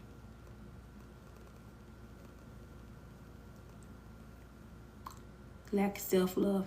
Right, they do. They do lack self-love because it takes too much to cultivate self-love. It takes too much inner work, and women are too lazy to do the work. They're too lazy to do it. Women think self-love is taking a bubble bath, getting your nails done, buying a new outfit, and going on a vacation. That's what women think self-love is. They think self-love is doing that type of stuff. Self-love, self-care, right? Oh, I'm putting myself first. And they take it literally, and they become very self-serving in the worst way, and that's supposed to be self-love. That's not self-love. Right? That's just being selfish. There's a difference between self-love and being selfish, or being full of the self. If I was full of self, I would not be doing this right now. What I do, helping women heal, helping women grow, ascend, gain confidence. I would not be, if I was a selfish person or full of self, I would not be doing this. I would not be doing coaching calls. No. Because if I already feel like I've ascended at a certain level, why do I need to help other people do it? You know what I'm saying? But because I love myself, the love I have for myself causes me to love other people. The love that I have for myself causes me to want to pour into others because I'm full, right? My cup is overflowing. It's running over. And the bit I have overflowing, I can give to other people. That's when you have self-love. You're able to pour into other people. But a selfish person, being a self-serving person, that's no. Because if you really love yourself, like if you really, really love yourself, there are going to be other people that benefit from that. Your life is yours, and it is all about you. But there are going to be people in your life that experience that self-love because you're naturally going to start pouring into other people. It's going to be natural because your cup is full. It's running over. You pour into yourself, it's going to overflow, and you're going to start giving it to other people. You're going to pour into other women. You're going to empower other women because you're empowering yourself. You have no choice. It's like having the cure to cancer. When you start to really love yourself, it's like you found the cure and you want to tell everybody about it. That's what self-love is. You know a woman doesn't love herself when she doesn't know how to treat other people. You know a woman doesn't love herself when she's miserable and just spews out her misery on others. Like, you can tell what a person, out of the abundance of the heart, the mouth speaks, right? Guard your heart in all things, because in all things you do, it comes from it. Everything comes from your heart, basically. Everything you do comes from your heart. So whatever's in here is going to come out. So if you got nothing but gunk and bullshit in here, that is all you're going to spew all over the world. So that's why it's so important to love yourself. Put yourself first in the most positive way as far as your own self-interest and making sure that you are cultivating your peace. But being a selfish person, no, absolutely not. Most women lack self-love because they just don't. It takes too much. It takes too much to do that. It takes way too much. Preach. I'm dealing with that now. Miserable and unhappy women who can only project misery. Right. Because it's that misery, it's already in there. And when you are full of something, it is going to eventually pour out of you. So if you're full of crap, the crap is going to overflow in other areas to other people. But if you're full of love, respect, honor, dignity, integrity, that type of stuff, it's going to pour out of you. And you are going to treat people better. You are going to be an honorable person. You can only give what you have. Exactly. This is why it's so important to do inner work. Because with your inner work, whatever is in you that's undesirable, you can get it out of you. And then replace it with the good. Or replace it with things that are going to help you. That's what that inner work is for. And a lot of women don't want to do it because a lot of the times your inner work that you must do is going to require you to be by yourself. And women cannot do that. A lot of women don't know what it's like to just be alone for a while. Just not have people around you.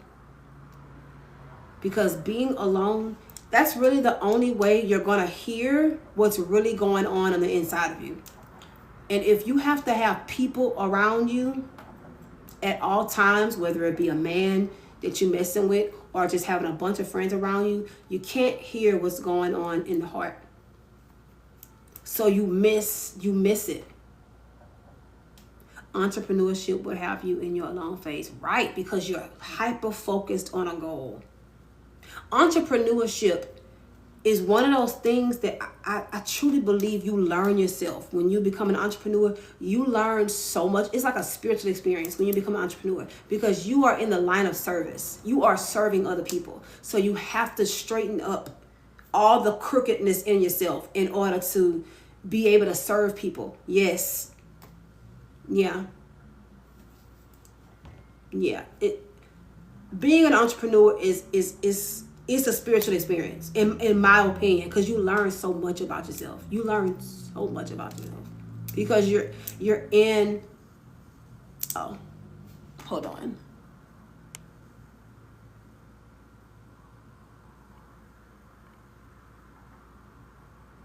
Okay.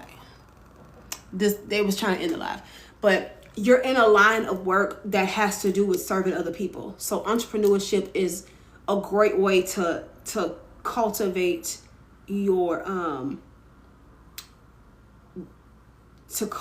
that inner work that you need to do on yourself. But if you're an absolutely selfish person and it's all about you and you don't care about anybody else and you don't have any empathy, entrepreneurship is the wrong line of work. It's just like, no. Because although I'm a business owner, whatever, entrepreneur, whatever, right?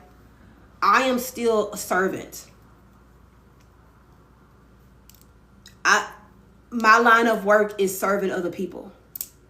So there has to be a level of humility even though I'm a leader. Thank you. Is it Jakira? I like that. There's a level of humility that I have to have when I do this stuff. I have to have a level of compassion and empathy when I'm dealing with people because I'm in a line of service. So if I was a super selfish person, I could not do this. I just couldn't. If I didn't have self-love, I couldn't do this stuff because it's about other people. You know, because when you really love yourself, you are going to spread that love because it's in you and it's going to come out. It's just going to come out, you know. What's in you will always come out of you, no matter if it's good or bad. And this is why the bad that's in women needs to come out so that the good can come in. But it takes a lot of work to get the bad out. And that's why women don't want to do it.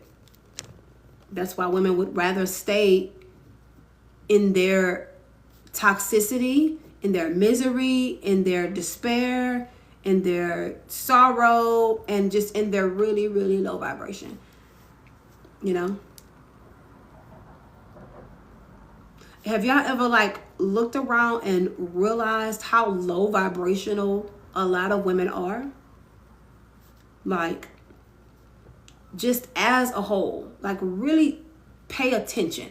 A lot of women are very low vibrational beings. It's because they haven't ascended. They haven't risen their level of consciousness, right? To be able to respect themselves and respect other people. To be able to, have compassion and empathy for other people. To be able to not be self-serving and stuff like that. They operate in their lower chakras, you know what I'm saying? Survival. Everything is about survival. Yes, and I thought it was because we are an oppressed group. No. Think about it. Women are the ones that oppress other women. Women are the oppressors. Think about it. Yes, men are absolutely what they are. And we know this for a fact. But women help perpetuate the oppression. They take it to a whole nother level. Right? They take it to a whole different level. And this is why it's so important for us to have communities like this so that we can see where we've gone wrong and make it right. Because where we are in society right now, it's not going to be good if we don't come together. If we don't come together healed and evolving and ascending, it's not going to be good for women. It's not. We have to answer the call to serve others, take our place, take our power back, and be the powerhouses that we are. We are some powerhouses in here, all of us. We all have that thing that we're supposed to be doing. We all got that mission, right? And we have to answer that call. This is how we ascend. For real, we need to heal that sister mother wound, right? That's how we do it. When we heal that mother wound, when we heal ourselves. Because, we are our own mother. We are. We get to a certain age, you become your own mother. You parent yourself, right? So that's very important. That's just that's very, very, very, very important. And I'm, after all the shit I done been through with women, I have come to a place where I'm ready. I'm answering the call, and I'm ready to thank you, Cake, and I'm ready to do things differently than I did last time when I did this line of work. Because I really just had to get laser focused on getting some things in order within myself so that I can be better when I help other women. Because ain't none of us perfect, right? We're not perfect. We're not, And I think that's a social construct, right? Perfection. Like, who created that? Who created that thought, right? We're not here to be perfect. We're here to be who we're supposed to be. in God's eyes, or you know, in our own eyes, you know. Whatever that may be. You know, what time is it? Child. Well, I've been on here a while, y'all. But I'm gonna go ahead and call it a night. I'm getting hungry again. Ooh, child. What y'all cooking tonight? Y'all cooking? I did some smothered pork steaks, some gravy with rice yesterday. So that's what I'm gonna be eating tonight, y'all. Y'all cooked anything? Do any of y'all cook? That's a good question. Y'all cook? Cause I'm getting hungry. I'm about to eat.